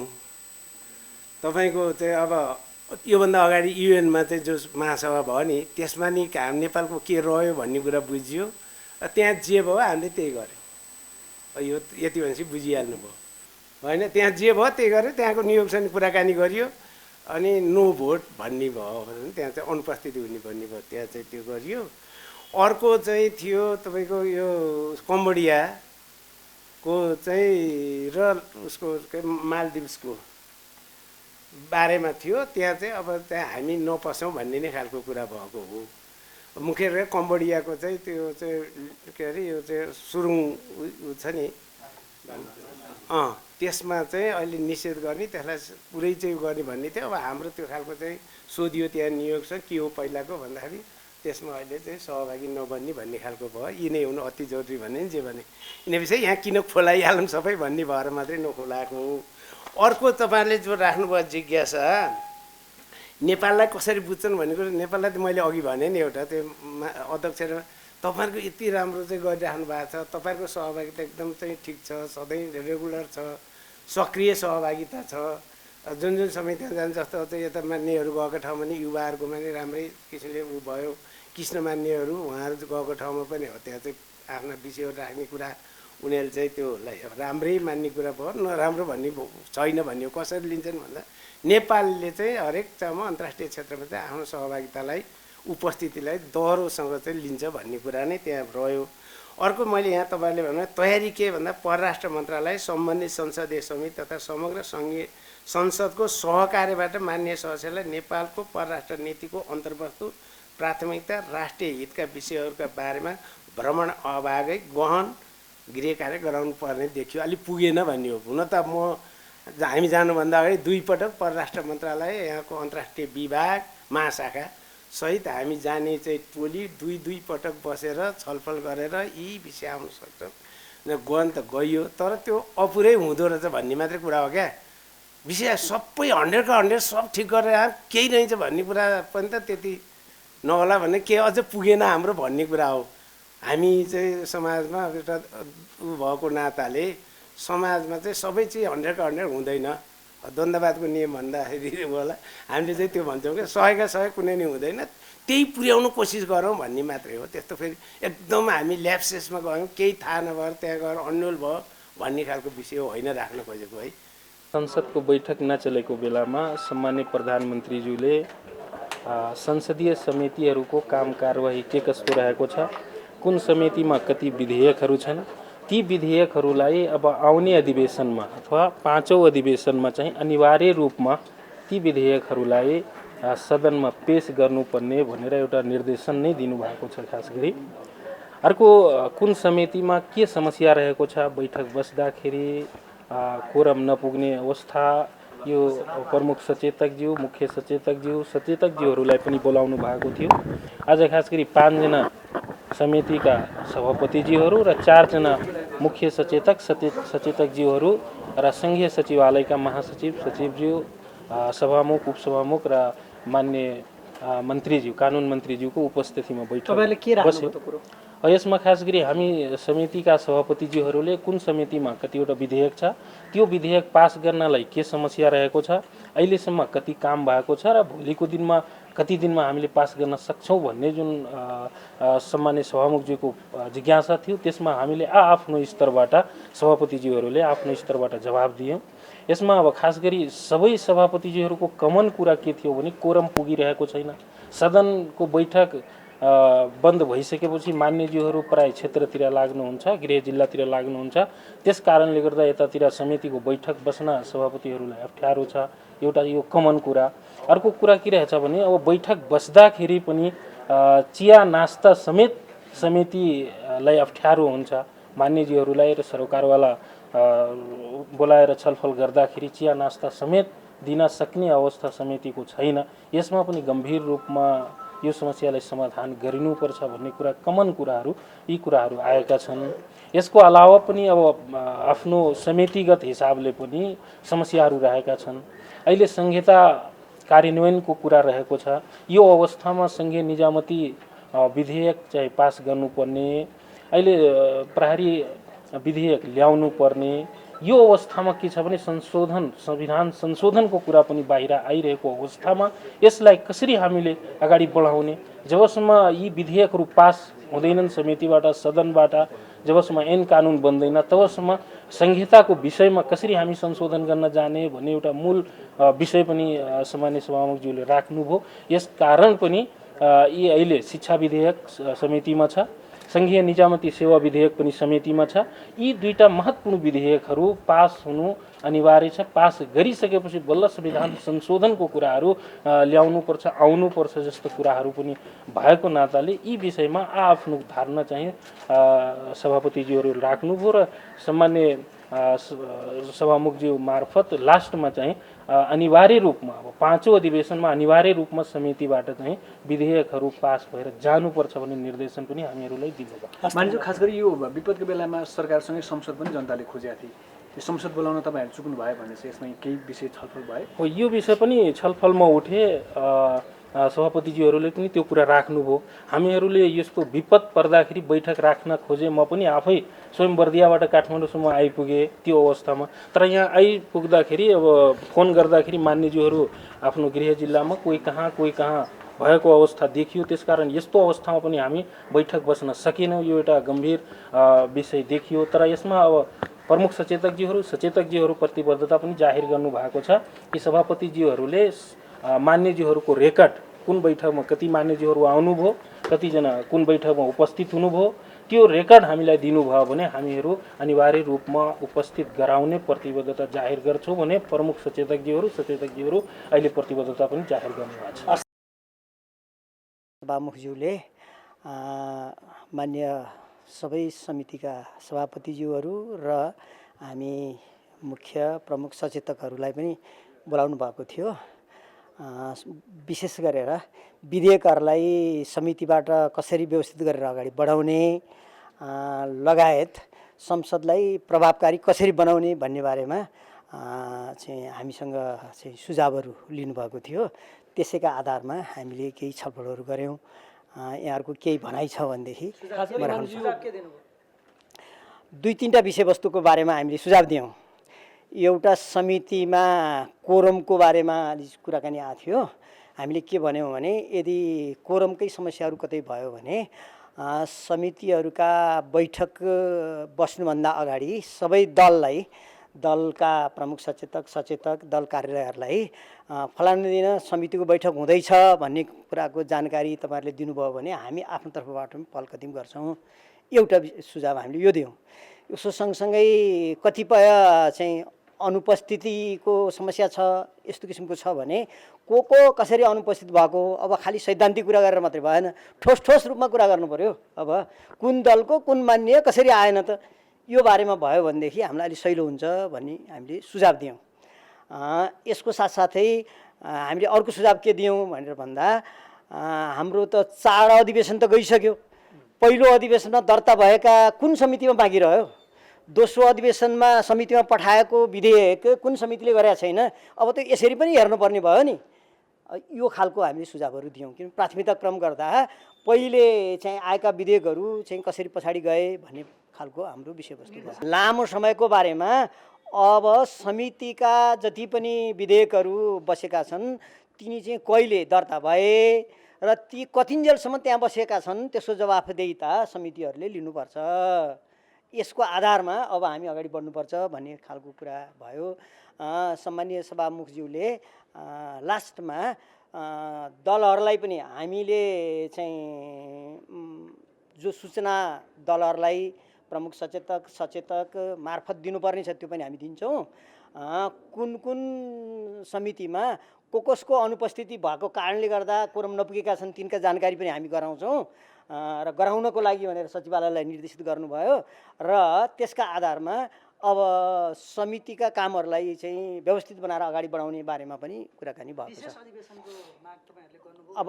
अब यी सबै विषयवस्तुको बारेमा अहिले त्यहाँ केही कुराकानी भएन। आजको एजेन्डा नै खास गरेर समितिका सभापतिहरूसँग चाहिँ विधेयकहरूका बारेमा छलफल भएको कारणले आज अरू विषय हो मैत्री समूहहरूका बारेमा पनि अब संयोजकहरू बनाउने बारेमा कुराकानी भएको थियो। नमिलेको त संयोजकको बारेमा हो।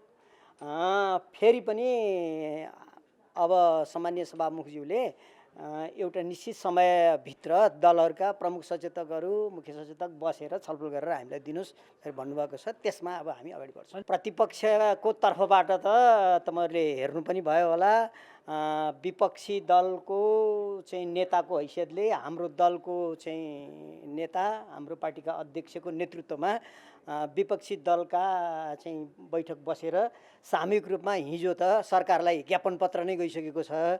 ज्ञापन पत्र मार्फत चाहिँ वास्तवमा सरकार भएको कुनै चाहिँ अनुभूति नै गरेन यस विपदको बेलामा। यस कारणले यो बारेमा त विपदको जसरी चाहिँ राहत, जसरी पुनर्स्थापना, जसरी चाहिँ उद्धार गर्नुपर्ने थियो त्यो त सरकार भएको नै चाहिँ भएन। यो बारेमा त चाहिँ पहल कदमी मात्रै होइन कि ज्ञापन पत्र नै हिजो नै बुझाइसकेको विषयवस्तु भएको हुनाले त्यो आउने कुराकानी छँदैछ। अब संसद पनि एकदम आवश्यक पर्ने हुन्छ। संसद चाहिँ का लागि त अब यो फेरि सरकारले निर्णय गर्ने विषयवस्तु हो। सरकारले निर्णय गरेर अनि सम्माननीय राष्ट्रपतिज्यूले संसद बोलाउने विषयवस्तु हो। त्यसो कारणले यो सरकारसँग सम्बन्धित कुरा हो। हामीले हिजो ज्ञापन पत्र चाहिँ विपक्षी दलको तर्फबाट प्रस्तुत भएकै छ। यहाँहरू सबैसँग चाहिँ त्यो ज्ञापन पत्र सार्वजनिक भइसकेका हुनाले पुगेकै होला। त्यसका आधारमा हामी हेरेर बसिरहेका छौँ। विशेष गरी संसदको समितिहरूमा विचाराधीन विधेयकहरूलाई कसरी चाँडोभन्दा चाँडो त्यसलाई हाउसमा पठाउने काम सम्पन्न गर्ने भन्ने विषय नै आजको मुख्य एजेन्डा हो। संसदमा त्यो 4वटा अधिवेशनहरू हामीले सम्पन्न गऱ्यौँ। यसमा 40वटा विधेयकहरू राष्ट्रिय सभाबाट केही आए, केही तलै प्रतिनिधि सभामा दर्ता भए। 40वटा विधेयकहरूमा 17वटा हामीले पारित गऱ्यौँ, 15वटा विचाराधीन छ। बाँकी 8वटा चाहिँ संसदको कतिपय समितिले पारित गरेर प्रतिवेदनसहित हाउसमा पठाएको छ, त्यो प्रोसेसमा जाने बाँकी छ। केही विधेयक निष्क्रिय भएको छ। केही गैर सरकारी विधेयकहरू दर्ता गरेका मान्यज्यूहरू मन्त्री भएको कारणले गर्दा त्यो गैर सरकारी विधेयक चाहिँ अब निष्क्रिय भएको छ। 40वटा टोटल विधेयकमा 3वटा गैर सरकारी विधेयक थियो, 37वटा अरू प्रक्रियाबाट रहेका थिए।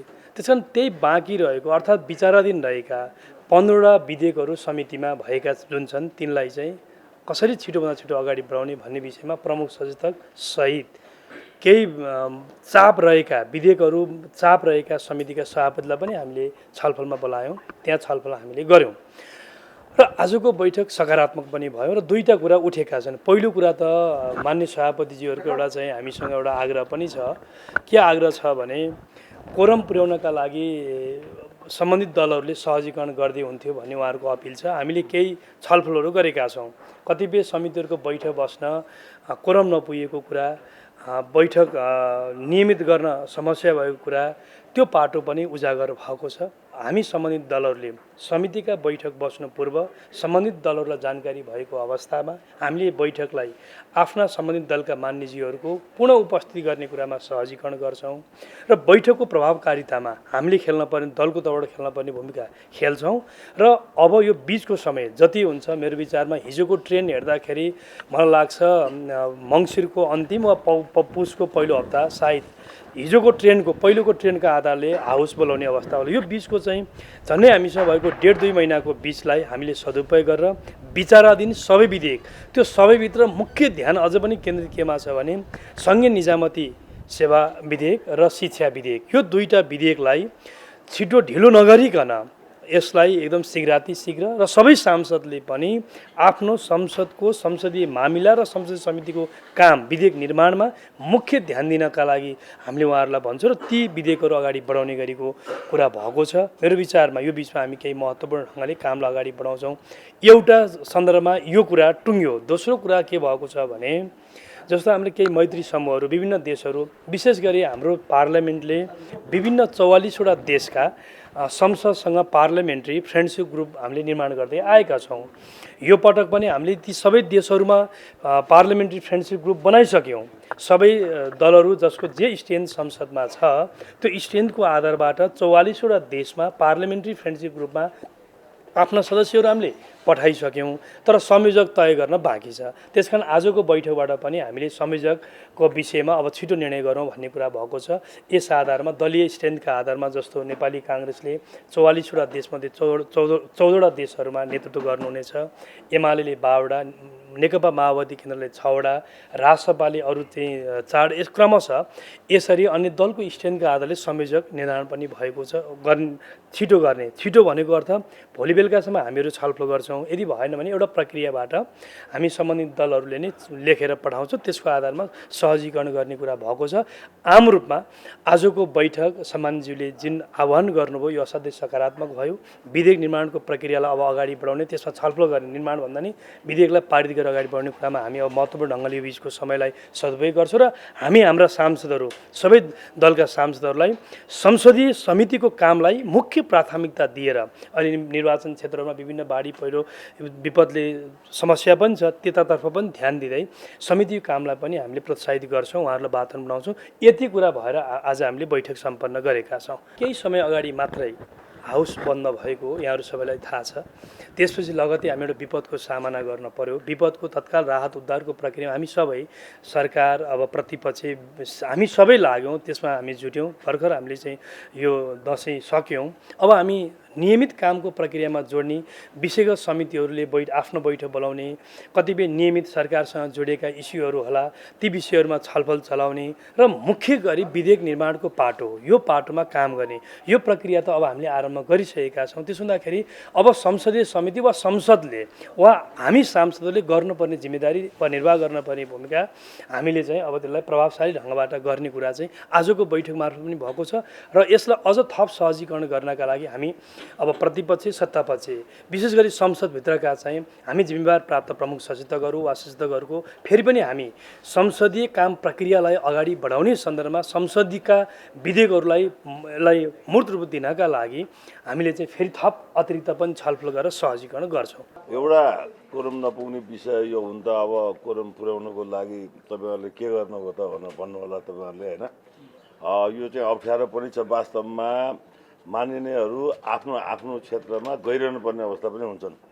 जस्तो यत्रो ठुलो डिजास्टर भयो, अब नजाऊ भन्न सकिन्छ र सकिँदैन, जानुहुन्छ। अब दसैँ, तिहार, छठ लगायतका राष्ट्रिय पर्वहरू पनि छन् र यता विधेयकहरू, धेरै विधेयकहरू समितिमा गएर अड्किरहेको अवस्था पनि छ र कोरम नपुग्दाखेरि त्यो अगाडि बढाउन सकिएको छैन।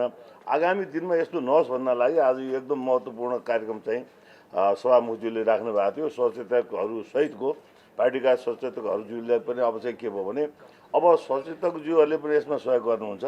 आफ्नो पार्टीका सदस्यहरूलाई समितिमा जानका लागि अलर्ट गर्नुहुन्छ र अब चाहिँ समिति रोकिनु हुँदैन भन्ने कुरामा हामी सबै आज चाहिँ त्यस विषयमा छलफल गऱ्यौँ। यो महत्त्वपूर्ण छलफल थियो र धेरै महत्त्वपूर्ण विधेयकहरू चाहिँ संसदमा अड्किरहँदा अब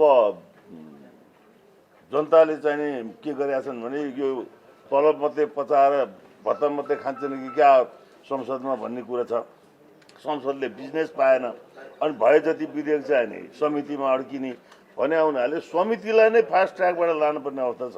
अब कहिलेबाट बैठक सुरु गर्नुहुन्छ त? अब आज त्यही छलफल भएको छ। अब हामी चाहिँ नि पहिला सोध्छौँ माननीयज्यूहरू कतिजना हुनुहुन्छ। जस्तो म अर्थ समितिमा छु, अर्थ समितिको सभापतिको नाताले अब मलाई 13जना कोरम पुग्नुपर्ने हुन्छ। 13जना कोरम पुग्नका लागि कतिजना हुनुहुन्छ पहिला त्यसरी हेर्नुपर्ने अवस्था छ।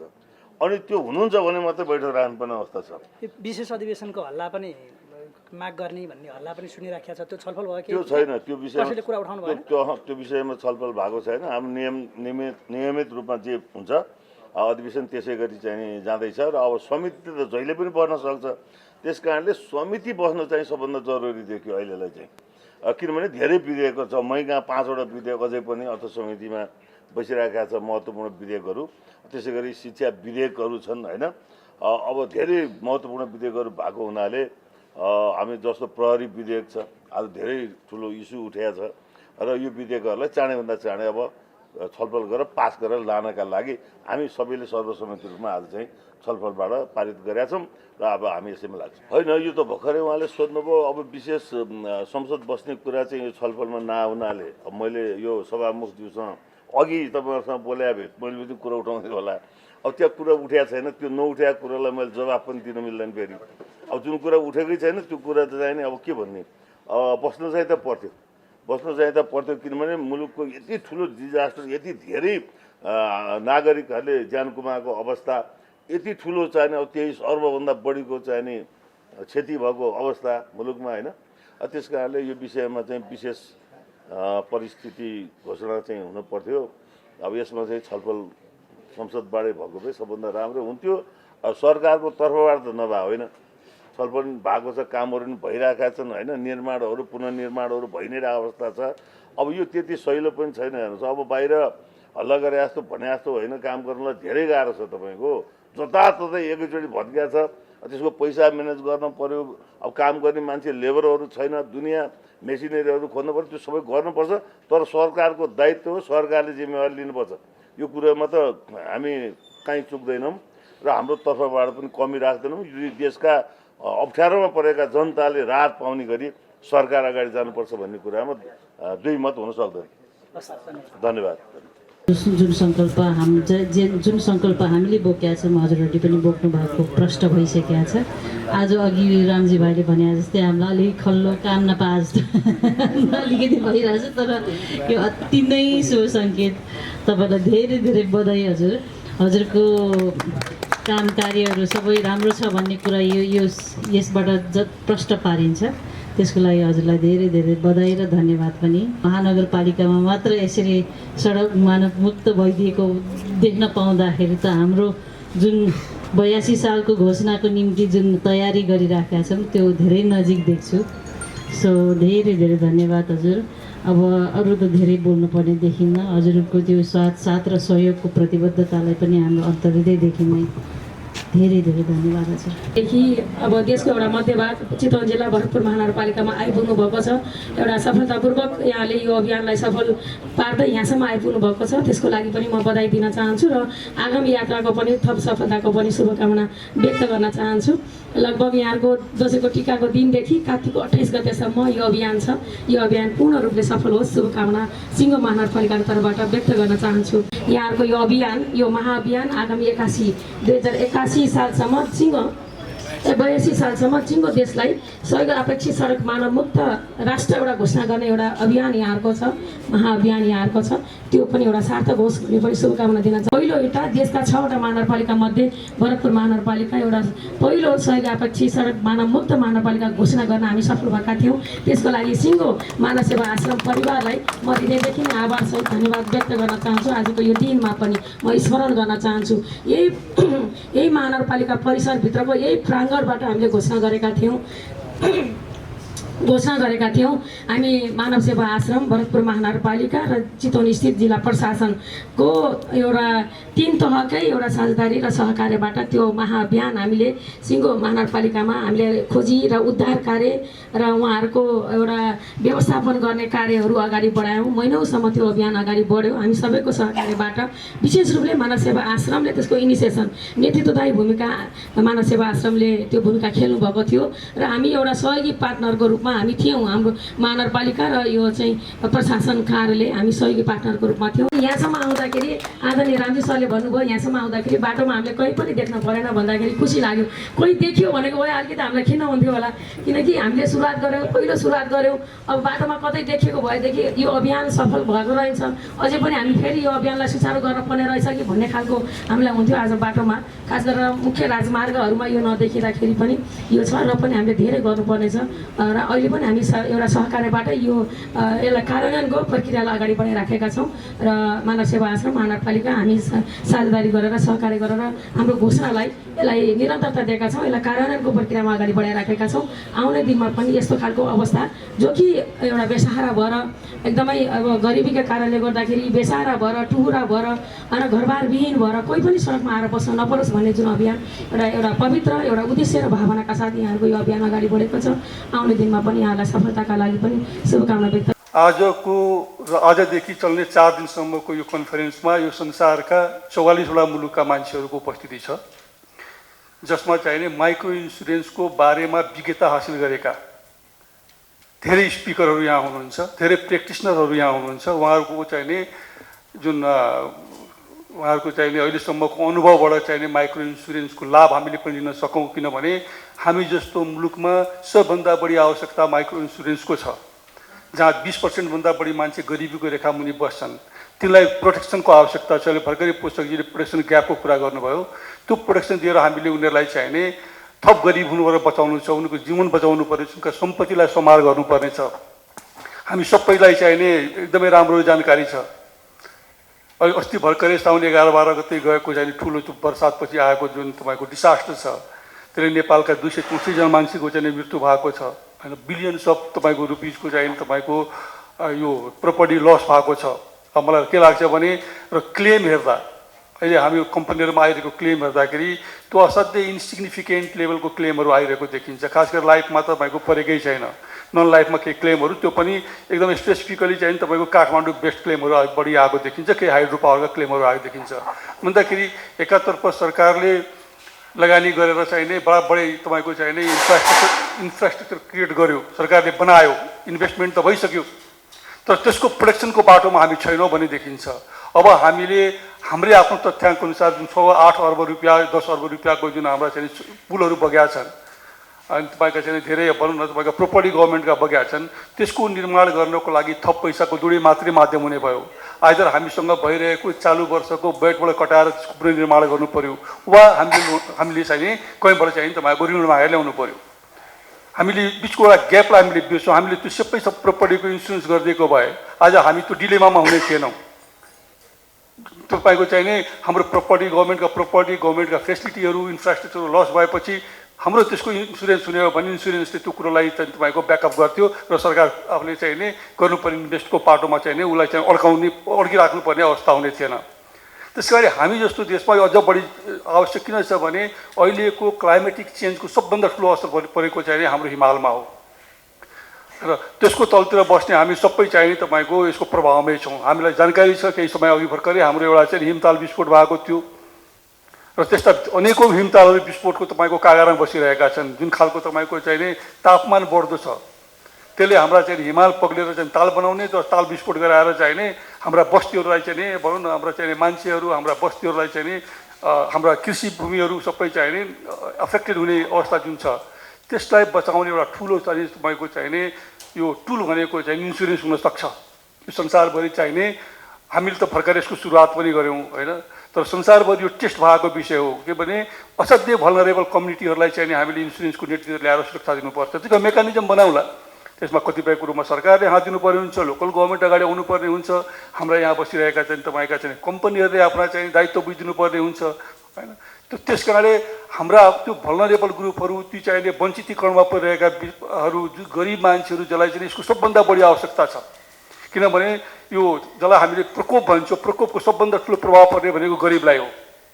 तिनको प्रोटेक्सनको लागि चाहिने आवश्यकता अहिले भरिरहेको जुन तपाईँको जुन कन्फरेन्स छ यसमा चाहिँ करिब 25वटा यस्ता सेसनहरू चल्छ जसमा विज्ञहरूले चाहिने आफ्ना अनुभवहरू संसारमा भएको ल्याटिन अमेरिकामा के भयो, फिलिपिन्समा के भयो, तपाईँको एसिया पेसिफिक अरू देशहरूमा के भयो, नेपालमा हामीले के गर्दैछौँ यावतका कुराहरूलाई चाहिने हामीले सेयर गर्छौँ नोलेज। त्यसबाट हामीले चाहिँ नीति बनाउन भोलिका दिनमा मद्दत हुन्छ, एउटा कोलाबोरेसन बन्ने भयो, हाम्रो सबैको एउटा पार्टनरसिप खडा हुने भयो जसमा सबैले एकअर्कालाई सहयोग गरेर चाहिने कसरी गरिबको बिमा गरेर उसलाई प्रोटेक्सन दिने भन्ने विषयमा चाहिँ हामी केन्द्रित हुन्छौँ भन्ने हिसाबले यो 4 दिनको चाहिने आजदेखि सुरु भयो। हिजो तपाईँको चाहिने कन्फरेन्सको चाहिने मिटिङ थियो, आजदेखि चाहिँ कन्फरेन्स सुरु भयो। तपाईँलाई जानकारी छ आज सम्माननीय उपराष्ट्रपतिज्यूले यसको चाहिने समुद्घाटन गर्नुभयो। विभिन्न वक्ताहरूले चाहिने आफ्नो विचार राख्नु भएको छ। खास गरेर चाहिने एसियन डेभलपमेन्ट ब्याङ्कबाट चाहिने यो खास गरेर इन्क्लुसिभ इन्सुरेन्सको बारेमा हाम्रो एसिया पेसिफिक रिजनको बारेमा उहाँहरूको चाहिने यो एउटा चाहिँ तपाईँको किनोट स्पिच नै आयो र अब यो निरन्तर 4 दिनसम्म विभिन्न तपाईँका चाहिने वक्ताहरूले एक्सपर्ट्सहरूले फिल्डको एक्सपिरियन्स गर्नेहरूले आफ्ना कुराहरू राख्नुहुनेछ। संसारमा कसरी भइरहेछ, ल्याटिन अमेरिकामा के छ, अफ्रिकामा के छ, एसियामा के अवस्था छ भन्ने कुरोहरू आउँदाखेरि हामीलाई पनि भोलिका दिनमा चाहिँ एक खालको तपाईँको पार्टनरसिप तपाईँको फर्म गर्न हाम्रा आफ्ना चाहिँ यो गरिबका बिमा गर्ने बाटोहरू खोज्न थप खालका चाहिँ तपाईँका टेक्नोलोजीहरूलाई भित्राउन मद्दत हुन्छ भन्ने हिसाबमा यो गरेको हो। र तपाईँहरूले चाहिँ एउटा हेर्नुहोस् के भने यो नेपालमै भएका ठुला कन्फरेन्स मध्येको एउटा कन्फरेन्समा जहाँ यत्रो ठुलो पार्टिसिपेसन छ 260 प्लस चाहिँ तपाईँका चाहिने विदेशीहरूको छ, नेपालीहरूको पनि त्यतिकै मात्रामा हाम्रा पार्टिसिपेसन छ। त्यस कारणले यसले एउटा राम्रो रिजल्ट दिएर आएर नेपालको चाहिने इन्सुरेन्समा खास गरेर माइक्रो इन्सुरेन्सको सेक्टरले चाहिने अझ फ्लोरिस हुने मौका पाउला भन्ने हिसाबमा चाहिने यो गरिया हो। अब यहाँ हामीलाई चाहिँ सपोर्ट गर्ने विभिन्न यहाँ माइक्रो इन्सुरेन्स नेटवर्कको अध्यक्ष नै यही हुनुहुन्छ। त्यसपछि अब हाम्रो चाहिने म्युनिक्रीको अध्यक्ष पनि यही हुनुहुन्छ। यस्ता धेरै डिग्निटरीहरू यहाँ आउनु भएको छ जो चाहिने स्पेसिफिकली तपाईँको माइक्रो इन्सुरेन्समै काम गरेर चाहिने 20 वर्षको अनुभव छ उहाँहरूसँग। त्यो प्र्याक्टिकल अनुभवले हामीलाई पनि भोलिका दिनमा गाइड गर्नेछ। हाम्रो आफ्नो भूमिमा चाहिँ हाम्रो आवश्यकता के हुनसक्छ भन्ने विषयलाई लिएर हामीले पनि हाम्रा पोलिसीहरू, हाम्रा रणनीतिहरू, हाम्रा प्रोग्रामहरू बनाएर चाहिने पब्लिकलाई चाहिने बताउनु के पर्ने आवश्यकता भयो भने यो भनौँ न तपाईँको सकले म गर्छु गर्दिनँ भन्ने विषय अब रहेन। इन्सुरेन्स भनेको तपाईँको आवश्यकता भइसक्यो। तपाईँले इन्सुरेन्स गर्नु भएन भने तपाईँको प्रोटेक्सन छैन भन्ने कुरो हामीले बोध गराउन सक्यौँ र अझ बढी मान्छेलाई हामीले इन्सुरेन्स भित्र ल्याउन सक्यौँ भने त्यसले असाध्यै राम्रो चाहिँ मुलुकको चाहिँ सस्टेनेबल डेभलपमेन्टलाई एउटा मद्दत गर्छ नै। दोस्रो, प्रत्येक मान्छेले चाहिने बाँच्ने हक पाउनुपर्छ, प्रत्येक मान्छेले सुरक्षाको हक पाउनुपर्छ, प्रत्येक मान्छेले प्रोपर्टीको सुरक्षा हुनुपर्छ भन्ने पाटोलाई हेरेर हाम्रो चाहिँ गरिबी निवारणको जुन रणनीति आएको थियो त्यो रणनीतिलाई पनि हाम्रो टेवा पुग्ने किसिमको चाहिने अहिलेका जुन तपाईँका चाहिँ प्रेजेन्टेसनहरू भइरहेका छन्, एक्सपिरियन्सहरू सेयरिङ भइरहेछन् त्यसले हामीलाई भोलिका दिनमा मद्दत गर्छ। र सबैभन्दा ठुलो कुरो अब हामीले चाहिने कसरी त्यो अन्डर सर्भहरूलाई सर्भ गर्नलाई हाम्रो पोलिसीहरूलाई कसरी बनाउने, कसरी डिजाइन गर्ने ताकि थोरै मूल्यमा हामीले उनीहरूलाई त्यो फेसिलिटी दिन सकौँ, उनका एक्सिडेन्टलाई हामीले कभर गरिदिन सकौँ, उनका गाई बस्तुहरूलाई चाहिँ हामीले कभर गरिदिन सकौँ, उनका कृषिजन्य पदार्थलाई हामीले कभर गरिदिन सकौँ।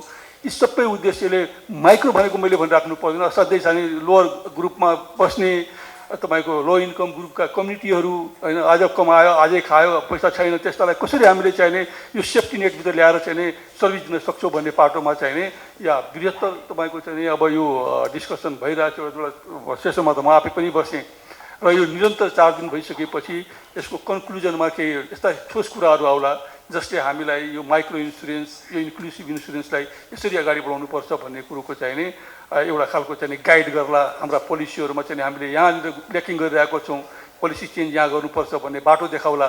हाम्रा रणनीतिहरू चाहिने ठ्याक्कै प्रो पुवर हुन सकेको छैनन्, यसलाई प्रो पुवर बनाउन यसरी जानुपर्छ भन्ने एउटा चाहिने दृष्टान्तहरू प्रस्तुत होला।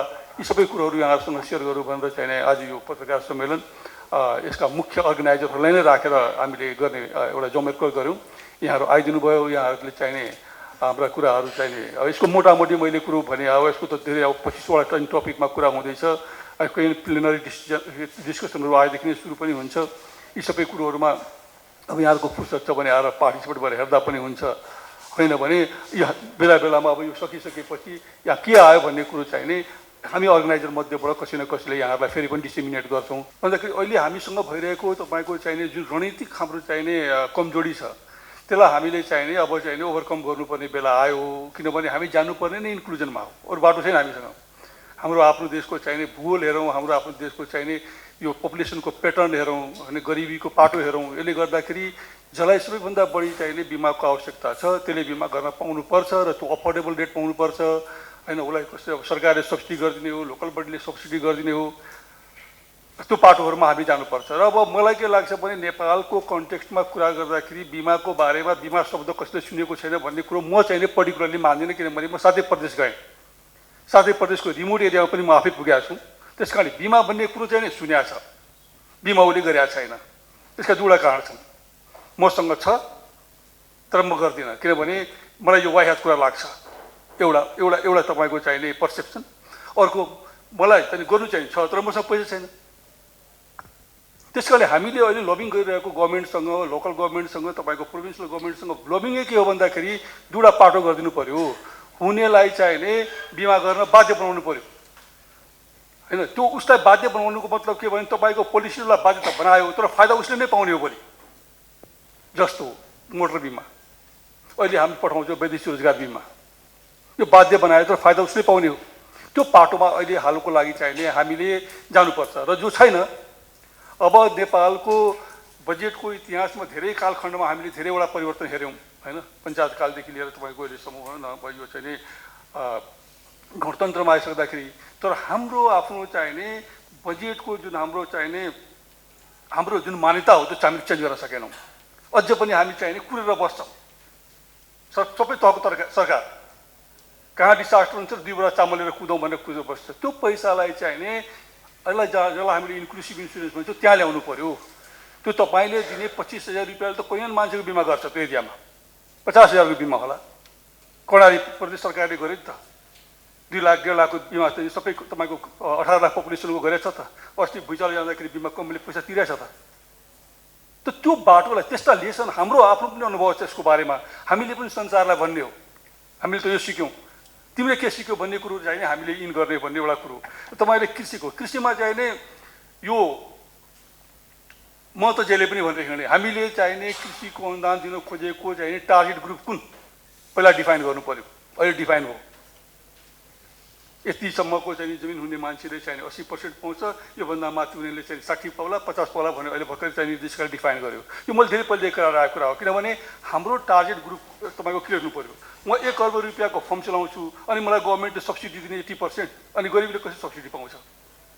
त्यस कारणले त्यो चेन्ज गराउन हामीले खोजेको त्यो लबिङ हाम्रो पनि थियो। सबैले यो कुरा बुझेर अहिले भर्खरै तपाईँको निर्देशिकामा जुन चेन्ज आएको छ यसले एउटा राम्रो प्रभाव पार्ला। अब तपाईँले सोध्नुहुन्छ यत्रो बिमामा चाहिँ खोइ त पैसा त के अरे यत्रो नाश भएको चाहिँ कृषि भूमि केही पनि आएन। यो त हामीले चाहिँ 2 वर्ष अगाडि फर्केर हेर्नुहोस् तपाईँ, 2 वर्ष पहिला कार्तिक महिनामा असोजको लास्ट कार्तिक महिनामा यस्तो ठुलो वर्षा भएको थियो। सुदूरपश्चिम र तपाईँको पूर्वाञ्चलको चाहिँ धेरै तपाईँका यो पाकिसकेका धानहरू नष्ट भएको। हामीले अलर्ट गरे आऊ गभर्मेन्टलाई, यो इन्सुरेन्स तपाईँले गर्नु भएन, त्यहाँ इन्सुरेन्स पुर्याउन सकिएन। अब त्यसैको परिणतिमा भन्छु के भने अहिले पनि त्यही नै ठ्याक्कै 2 वर्षपछि त्यही दुर्घटना घटेछ।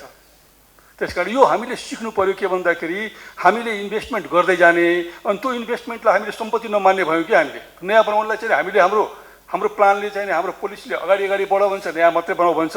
पुरानो बनाएको इन्फ्रास्ट्रक्चरको सुरक्षाको बारेमा हामीले कुरै गरेनौँ कि हाम्रो पोलिसीमा। त्यस कारणले गभर्मेन्टले यहाँनिर चाहिँ इन्टरभेन्सन गर्नु जरुरी छ भन्ने कुरोको लबिङ अहिले पनि प्राधिकरणले गरिरहेको छ, यहाँहरू मार्फत पनि मैले गरेँ। यो के भन्दाखेरि नेसनमा तपाईँको इन्भेस्टमेन्ट भइसकेको, तपाईँको चाहिँ वेल्थको क्रिएसन भइसकेको त्यो वेल्थलाई हामीले प्रोटेक्सन गर्नुपर्छ, त्यसलाई सबैले युज गर्नुपर्ने भनेर चाहिँ त्यो प्रोटेक्सनको लागि पनि हामीले चाहिँ यो इन्सुरेन्सको टुललाई चाहिँ हामीले अवलम्बन गर्दै जानु पऱ्यो आफ्नो पोलिसीमा भनेर मैले धेरै पहिलेदेखि भनेको। अहिले पनि म त्यो दोहोऱ्याएँ। यसले सरकारलाई राम्रो गर्छ, हाम्रो फर्दर डेभलपमेन्टलाई सहयोग गर्छ र सबै डेभलपमेन्ट सस्टेनेबल हुँदै जान्छ। सरकारले फर्दर तपाईँको चाहिँ लोन खोजिराख्नुपर्ने होइन, अनि कहीँबाट चाहिँ फेरि अर्को तपाईँको चाहिँ व्यवस्था गर्नुपर्ने अवस्थाबाट हामी माथि आउँछौँ भन्ने एउटा चाहिँ भनाइ हो। र यो अहिलेको इन्क्लुसिभ इन्सुरेन्सले यी बाटाहरू पनि हामीले देखाउला भन्ने हाम्रो अपेक्षा छ। 25वटा जुन तपाईँका सेसन चल्छन् त्यहाँबाट धेरै कुरा नयाँ कुराहरू हामीलाई आउँछ जुन हामीलाई जानकारी छैन। त्यसले हामीलाई भोलिका दिनमा अझ बढी तपाईँको भनौँ न अब अगाडि बढ्नलाई चाहिँ सहयोग गर्ला भन्ने अपेक्षा राखेका छौँ हामीले। अब कसरी इन्क्लुसिभ बनाउने भन्ने कुरो अब त्यही नै हामीले गरिरहेका कुराहरूमा, हाम्रा रणनीतिहरूमा, हाम्रा नीतिहरूमा कहाँ हामी कमजोरी छौँ, जसले गर्दाखेरि हामीले खोजेको यो इन्क्लुसिभनेस ल्याउन सकिरहेका छैनौँ भन्ने नै हो समस्या भनेको। अब संसार जम्मै इतिहास पढ्दा तपाईँ सबैले हेर्नु भएको छ कि आजको त्यो भइरहेको प्रस्तुति अझै पनि तपाईँको संसारको 8 अर्ब मान्छेमा चाहिँ नि केही मिलियन मान्छेहरू मात्रै छन् इन्सुरेन्सको दायरामा आएको भनेपछि स्कोप धेरै छ। तर हाम्रा पोलिसीहरू, हाम्रा चाहिने स्ट्रेटेजीहरू, हाम्रा प्रोग्रामहरूले त्यसलाई चाहिँ टच गर्न सकिरहेको छैन। त्यस कारण त्यो टच कसरी गरेर यसलाई अझ बढी कसरी इन्क्लुसिभ बनाउने हो, अझ बढी गरिब अनि प्रोपर कसरी बनाउने, गरिबलाई कसरी नेटमा ल्याउने। थोरै भए पनि 85,000 रुपियाँमा होस् न, उसको घरको 2 लाख छ भने त 2 लाखको मलाई लाग्छ हामी कहाँ त 1 करोड रुपियाँसम्मको बिमा 4,500 रुपियाँमा हुने हो। 2 लाखको घरको बिमा भनेको त 50वटा घरको बिमा गर्दाखेरि लोकल बडीले जम्मा पैसा लाग्ने 4,500 रुपियाँ हो। त्यो गर्न सक्छ कि उसको पोलिसीले चेन्ज गर्छ कि। र कतिपय तपाईँका लोकल गभर्मेन्टका पोलिसीहरू चेन्ज भएका पनि छन्, धेरै प्रोभिन्सका पोलिसीहरू चेन्ज भएका पनि छन्। मै उदाहरण छु, हामी नै कन्ट्याक्टमा बसेका छौँ। तर यो चाहिँ नि कुरालाई हामीले निरन्तरता दिनु पऱ्यो। केही तपाईँका चाहिँ नि राम्रा उदाहरणहरू, राम्रा दृष्टान्तहरू हामीले प्रस्तुत गरेर चाहिँ नि उहाँहरूलाई चाहिँ प्रभावमा ल्याउन सक्यो भने उहाँहरूले पनि पोलिसी डिपार्चर गर्नुहुन्छ कि भन्ने हाम्रो अपेक्षा हो। र त्यो पाटोमा अहिले अहिलेको यत्रो ठुला विद्वानहरूले भन्ने उहाँहरूको चाहिँ एक्सपिरियन्सेसहरूलाई हामीले चाहिँ क्याटर गर्न सक्यो भने यसले भोलिका दिनमा हामीलाई हाम्रो चाहिँ पोलिसी निर्माण गर्न फर्दर मद्दत गर्छ भन्ने विश्वास छ। अनि तपाईँले सोधेको पटक के होइन, 7वटा माइक्रो बढी भइसक्यो, अब 8औँ माइक्रो आउँदैन। त्यस कारणले 7वटा माइक्रो इन्सुरेन्सले पोलिसीको कुरा गर्ने हो भने निकै राम्रो देखिन्छ, किनभने त्यो असाध्यै सस्तो पोलिसी हो। पोलिसीको सङ्ख्या हेर्ने भने माइक्रो इन्सुरेन्स निकै राम्रो गरेको छ। र उहाँहरूलाई पनि अहिलेसम्म हामीले विड्रो गरेका छौँ। उहाँहरूले पनि अहिलेसम्म गभर्मेन्टले चाहिँ नि उहाँहरूलाई असाइन गरेको उहाँको टोटल कारोबारको 5, 7, 10% चाहिँ उहाँहरूले माइक्रोमा जानुपर्ने अवस्था चाहिँ हो। त्यो उहाँहरूले गर्नु भएको छैन।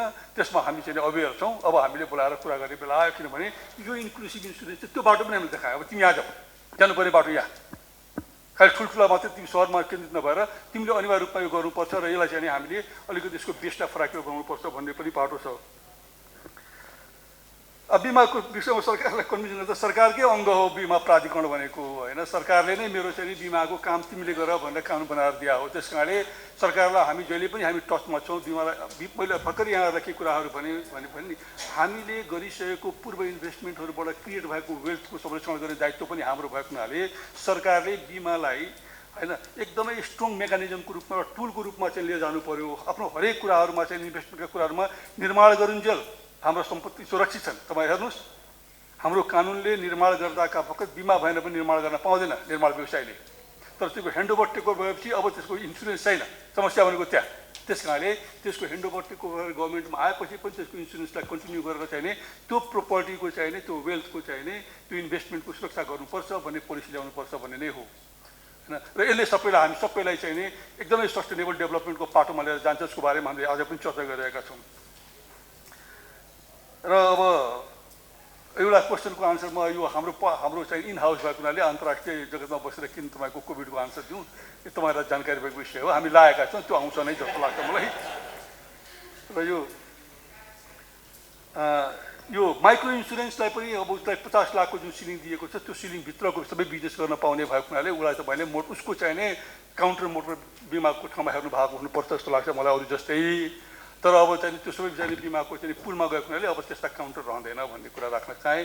र यहाँहरूको उपस्थिति, यहाँहरूले राख्नुभएको जिज्ञासा, यहाँहरूले हामीलाई दिनुभएको उत्पीडन र भोलिदेखि यहाँहरूले चाहिने यहाँ पार्टिसिपेट भएर आएका विषयहरूलाई जुन तपाईँहरूले हाइलाइट गर्नुहुन्छ, पब्लिकमा पुर्याउनुहुन्छ, यसले धेरै नै राम्रो चाहिने अवस्था सिर्जना गर्ला बिमाको क्षेत्रमा र खास गरी इन्क्लुसिभ बिमाको क्षेत्रमा मान्छेलाई अझ बढी अवेरनेस, अझ बढी स्ट्रेन्थ देला भन्ने अपेक्षाका साथ